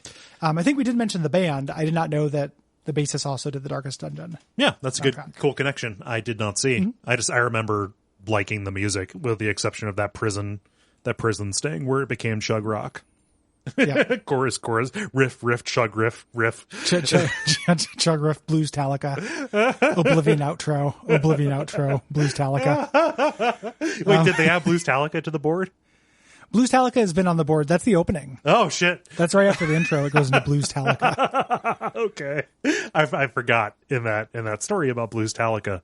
That seems like something because all the rest of them are very like, it's funny because all the rest of them are super nondescript as to be useless. Yeah. And then that one is so descriptive as to be repulsive. like that's a good illustration of the good and bad lore thing. The Virgin Blues Talica versus the Chad Chugriff. Yeah. The whiteboard in the practice space is really some bad environmental storytelling. It's a land of contrast. There's good environmental storytelling and bad within the bad. Yeah. The felling of the doom tree. God, that is still so good. Oh man, I hope that they're doing okay. I do too. I also am now all of a sudden had a minor anxiety spike because I'm like, are we still fucking paying rent for that place? Right now? Yeah. Probably. Probably. That's dumb. Yeah. We should stop that. Yeah. Gonna move on here. Kian writes in via contact. Hey guys, got a feeling this might be written too late, but I wanted to express how much I enjoyed the Prince of Persia trilogy. To me, this has been the peak of 3D platformers and adventure games. The challenges were demanding, the inputs were satisfying, and it pains me whenever I see a modern action adventure game where you just push the analog stick in a direction and the main character does all of the work. It's a very jarring transition from the relatively pleasant first game to the gritty, sweary, over-the-top goth feel of the second game, but I have to admit that I adored every second of The Warrior Within. And the soundtrack, my God. Fingers crossed this isn't the last we've heard of the prince and his very English accent. I'm not sure if the my God was positive. Yeah. You do you. I find it repulsive.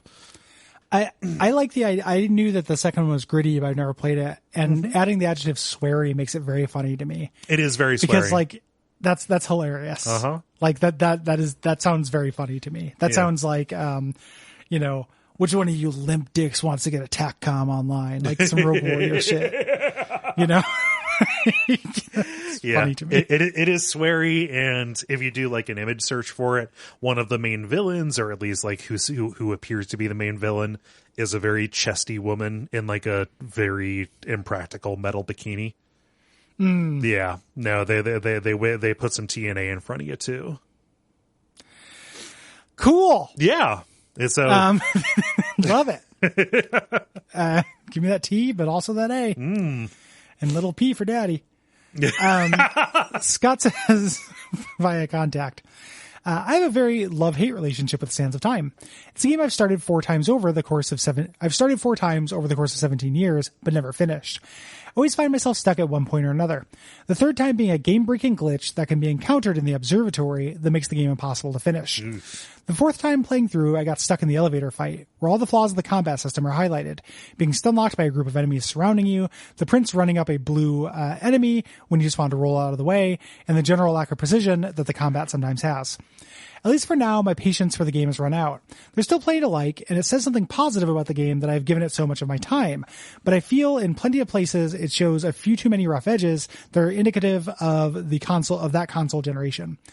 An important game for its time, but I feel that Sands of Time have not been kind to it in all respects.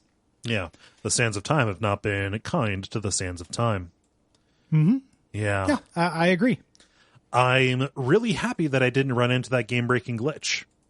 Me too. Because I played it on the original PS2, and that would have sucked. That would have been rough stuff. I oftentimes think about like getting to a glitch and just not being able to finish a game for the show after like 10 hours or some shit, and just how like much of a nightmare that would be. Yeah. No, I don't even want to entertain the notion. Yep. Ugh. Blah. But yeah, I agree on other stuff. The game just hasn't aged well for all of the aforementioned reasons. Yeah. Tara writes in via contact.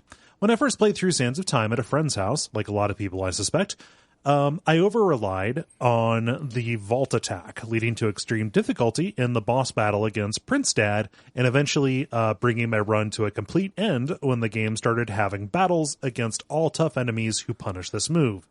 Needless to say, I never played this game again. No, 19-year-olds who are in college don't do that, do they? No, I started over a new file to teach myself how to do the combat quote correctly instead, because the game fails to tutorialize it effectively. I ended up settling for a mix of the parry insta-kill dagger for small enemies and the wall rebound for the large ones. Repetitive but effective and enough to get me through. I never played it again, but the experience is a pleasant enough memory, and in Will Hughes of Everything to Guppy fashion, it can stay that way.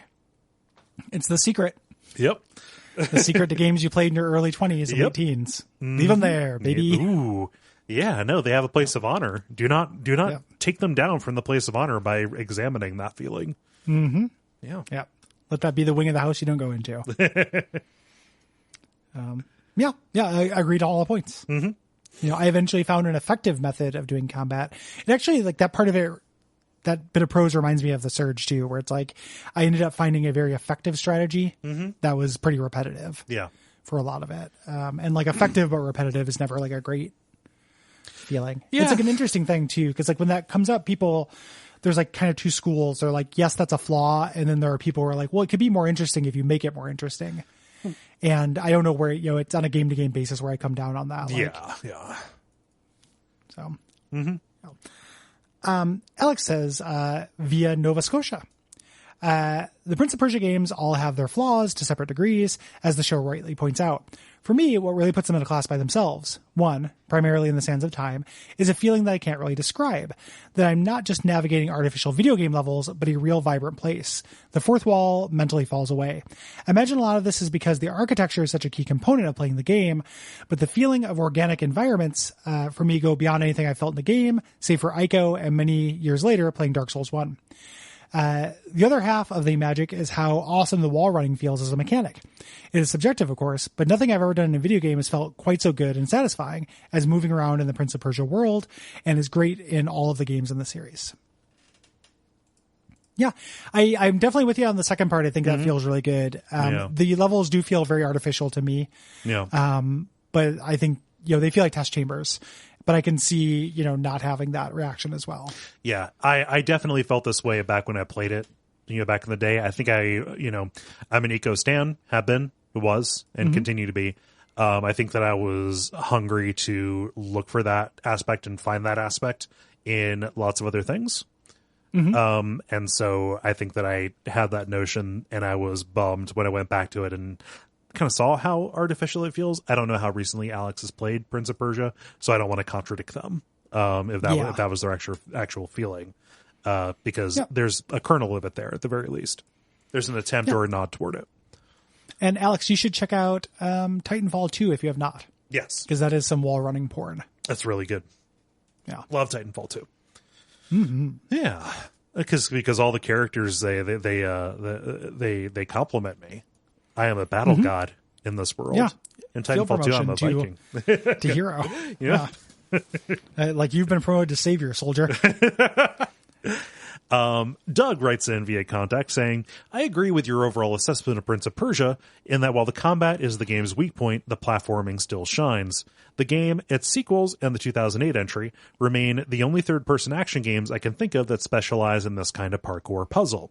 The early Assassin's Creed games used some of this DNA, but have since left it behind as the series evolved. Mirror's Edge and Dying Light use parkour, but in first person, the experience remains fundamentally different than in Prince of Persia. Hearing you cover Sands of Time reminded me that this genre existed and that, as far as I know, has yet to be meaningfully revisited. There is something immensely satisfying about being given a moveset like the Prince's, being shown an objective, and challenging the player to get there from here. Yes, there are games with that same basic concept, see Celeste next month, but none that I can think of do it in this way. Do you think that there is a place in 2020 for a game like this, or is it a relic of the aughts? You know, I don't think that there's, to me, the advantages you get of doing this in third person probably aren't worth the trade-offs. Just to me personally, like I like doing this kind of thing in first person or as a platformer more. The third person doesn't add a lot. And I think to make it work, there's a lot of snap to grid stuff that happens in Prince of Persia where it's like, you like you hit jump at this point and you jump. It's not like you're controlling an avatar with like a varied move kind of set that reacts to the environment. It's more like, clicking the right entry when your avatar is at the right spot to enact the environment to make you do this move almost. Yeah. So I don't know that the third person stuff adds anything to it. Like, I think I'm happier with Mirror's Edge and Dying Light and Portal and Celeste and Meat Boy and stuff like that, personally. What this evolved into, in my experience, is frustratingly modal cinematic climbing games. So things like Uncharted, things like the Tomb Raider reboot kind of games, where there was climbing and there was kind of like navigation and like trying to find your next your next foothold, but in the in the desire to make it more grounded, like there's less like high flying acrobatics and swinging and stuff, but that is absolutely the direction that this kind of thing went to, where they could make the fact that you were clinging to a wall kind of like just dramatic enough for a lot of people. And it's modal here too. It just happens to be that you are navigating some puzzles that could kill you. But you're not like dealing with enemies and stuff unless you have the bats or the birds, in which case that is awful and doesn't add anything. So I think that it kind of like went in that direction, and then that kind of play was eventually converted over into like Batman style stuff. Yeah. And to me, largely for the better. Yeah. So I don't have a lot of particular nostalgia for that aspect of this. Yes. Like Dying Light's parkour is much more fun to me. And that game has that game has some of the worst writing of a video game I finished, if not the worst writing of a video game I finished, actually. But, the things of like, get to the top of this tower, like are really fun navigation parkour challenges in that game. Some of the most fun I've had co-op. Yeah. Patrick says via contact, you're absolutely right that the combat is the worst part. Deep into my repeated playthrough time, I only managed by learning how to optimize for using the instant win button as much as possible to do as little combat as possible. But the narrative framing of the game is what stuck with me through all these years. Sure, it doesn't quite hold water when you take a long look at it, but the idea that the gamey elements were partially due to the fact that the main story of the game was being related after the fact felt really fresh. And it sort of solved a time loop problem. The feeling of seeing a story come full circle has stuck with me ever since, and is probably the source of one of my fondest memories of the game. So I guess in conclusion, Kukulukiyam, which is the nonsense word, I believe. Kakalukium? I don't know. That's what he says at the end. Then it cuts to the dramatic music. Yeah, Kakalukium. Give me something to break. It's just one of those days. We're gonna take it. Oh, geez. Yeah, no, I like it as a stylistic thing. I if that inspired something like the narration that you get in Bastion, cool and good, and also you don't have to poke the hole in it. Like you can choose not to. You can choose to be along for the ride too. Yeah. Yep. Moving on to the Wolfenstein. I told you this was a meaty one. We have Matthew who writes in via contact.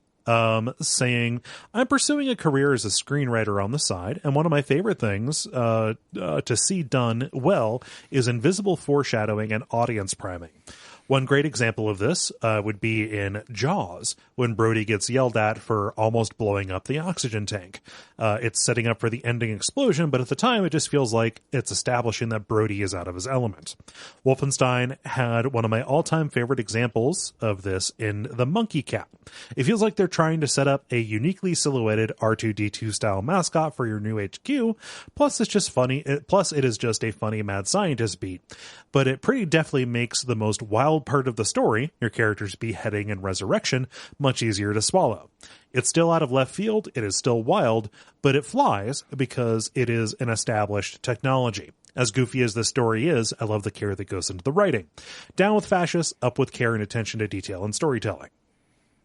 You're here. Yeah. Beheading is like weirdly a theme up to that point too. Like Carolyn is beheaded and her head is like put in front of you. You don't behead Frau Engel, but taking her down is absolutely beheading the Nazi foothold, in North America, taking the Ausmercer and stuff. like that is thematically, appropriate as well. So, Yeah, no, agreed. Let me see here. Matt says, I got confused because there's a Matthew and a Matt. Matt says, I'd like to talk about my favorite scene in the game, the courtroom sequence. While BJ was chained up in front of the judge and the prompt appears to break out and go kick some ass, I didn't question it. It's an action movie plot. Of course, the good guy, main character, can free himself. He's got to go dispense some justice to these Nazi assholes. I can distinctly remember thinking as I started shooting bad guys, wait, isn't BJ disabled and half dead? His exosuit was removed. How am I just running around? I very quickly dismissed it. After all, the first game starts with you leaping out of a waking coma just because bad guys were afoot. There will be some reasoning given after. He was just so mad, his legs started working. But when BJ met his mother in the adjoining room, I still didn't question it. He'll look up and realize she was never really there, but the closure will give the hero the will he needs to finish the mission. Something like that. When the gavel struck and BJ was right back in front of the judge being sentenced to death, I was genuinely shocked and horrified. I completely fell for it, even though my brain was telling me this doesn't make any sense.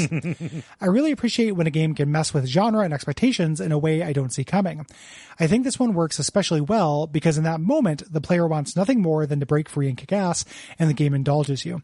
When we see the modern Nazi ideology from the alt-right on TV, Twitter, and message boards, the government, etc., we generally can't do much about it. But don't we all imagine, in the warm quilt of our daydreams, standing against these people in a way that we know that we can't? Yeah. It's a dangerous move to pull the "it was just a dream" kind of thing. It requires a deft hand to pull it off. I think they do, specifically because things look absolutely hopeless, and it is a further way to disempower you right before the very, very darkest moment of the story. Yeah. The and that's the good part of it. Like it does. It's all the stuff you want. They constructed the reality up until that point where when his mom shows up, you're like, oh, it's a dream, but also that it could be a vision. Yeah. He's been talking to himself. He's been, it's not like the first time BJ's like hallucinated. Right. In the first game, he had dreams about Wolfenstein 3D. Right. So they give you that elastic reality that allows for it. Yeah. Which is powerful. Yeah. And also it subverts what the game had been, a lot, or at least what the New Order was. It's a lot of power fantasy stuff. And you come in and say, nope, there is a reality here. Is also a good move, I think. Yeah. Agreed. Yeah. Joseph writes via contact, because you requested German listeners to write in, I thought that I'd give my 2 euro cents. I am a Jew born and raised in Berlin as the grandson of Auschwitz survivors. I teach German and English to school kids. You briefly talked about the weirdness of the way video games about World War II are localized to Germany. When you play the German Wolfenstein, the enemy doesn't wear swastikas but abstract runes. They aren't called Nazis, but the regime. Similar changes were made to entire generations of World War II shooters, and each time they sparked new discussions about the culture of violence and remembrance here in Germany. Even back in my own school days, the kids wanted to be able to shoot at and, yes, play as the Nazis, mostly because popular video games usually take the American perspective. I used to be in favor of the censorship of swastikas in video games because the last thing I want angry teen gamers to rally around is the actual markers of fascism that burned entire branches of my family tree. But when 2017 rolled around, I imported Wolfenstein 2 because the signs of the times really urged me to murder Nazis in cartoonishly violent ways. Not, quote, the regime, but proper Nazis. And for that high, I had to go to international markets. Shortly after the release date, the German courts started to legitimize video games as an art form, and we now have the first titles actually showing swastikas, and with that, a new discussion about how art should portray history. That's awesome. Yeah. Yeah. Thank you for writing in. Yeah. Thank you. It's funny because you don't want to like directly give people, like something to idolize, like, hey, you're going to play as the Nazis and you're going to, it's going to become part of a reenactment of, the new right or new neo-Nazi stuff. But like even innocuous stuff or even things that are like distantly related and, fascists are going to find a way to fash. So like look at the Deus Vult meme or whatever that just kind of sprung up out of like Crusader Kings. Look at Hearts of Iron mods. Look at any of that really that ends up still becoming just a catchphrase for really, really shitty people. Yeah. Yeah. Yeah. Yeah, it's interesting. I don't know where I fall on it because I don't have like, it's not like America doesn't have equally shitty skeletons in the closet. Yeah. They just don't make video games about killing slave owners. Right. I wish they did. Uh-huh. I'd be down.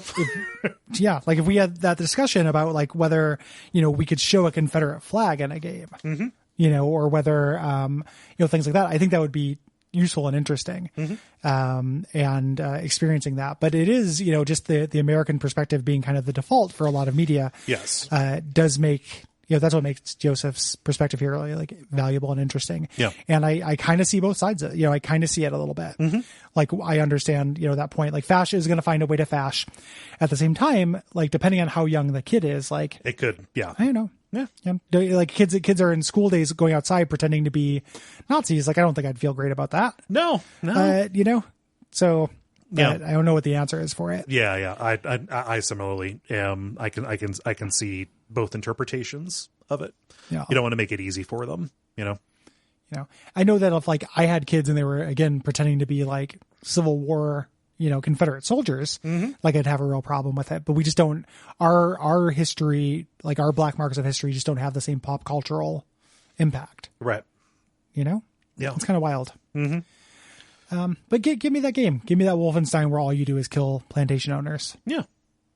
Like, or just like not even a Wolfenstein, just fucking give me that game. Yeah. Like I have a lot of anger. Like let's get it out in lots of different ways. Like, I don't like racist. Yeah. Give me, what is it? Give me John Brown and a Gundam. Yeah. Can't own another human being and be a good person. Yeah. Sorry. Not okay. It doesn't matter when it happened. Yeah. Can't own a person. No owning people. Finally, Guillem says via contact. This is edited down just a little bit, so apologies for that. Just because it was long, but it is good. I kind of want to defend the game's bona fides as a shooter. Really disagree with the near consensus that it's a great game, but it's not a good shooter, because in terms of pure game feel, it's one of my absolute favorites in the genre. It solves every problem I had with New Order's combat and is generally tuned exactly how I want a man shoot to be. Every new Wolfenstein, starting with 2001's Return, has had me constantly low-key annoyed by the enemies having too much health and not flinching enough when hit. And New Colossus finally gets both of those right. I mean, yeah, the courtroom battle is not good, but that seems more like an encounter design blip than an indictment of the shooting mechanics. Yeah, there are too many ammo depots and war factories, but I do think there are especially good ammo depots and war factories, even just for the sound design. There's some utterly phenomenal placement and interplay of machine sounds, and the soundscapes they create are elaborate, impressive, and sometimes terrifying. I assume this was a Mick Gordon thing, since it was an unsung strength of Doom 2016, but apparently they're unrelated audio teams. I really appreciate the game's significant reduction in on-screen atrocities. Compared to the New Order, we spent a lot less time watching unarmed extras being murdered. It's not like this absence of asylum and prison massacres ends up accidentally giving the Nazis a clean Wehrmacht makeover, because the game is far less coy than its predecessor about the anti-Semitism and racism that drives the entire thing. But I'm happy about the game as a whole. It's very good. I hope we get a third chapter and that Youngblood is just a diversion rather than something they were mandated to make instead. I'm just a bit paranoid because Youngblood came out at a similar time as Fallout 76, and I'm worried this could signal Bethesda trying to go full games as service. Doom Eternal also has far more online stuff than anyone asked for. I guess by the time you're reading this, we'll know whether that's to the detriment of its single-player campaign. Here's hoping it is not.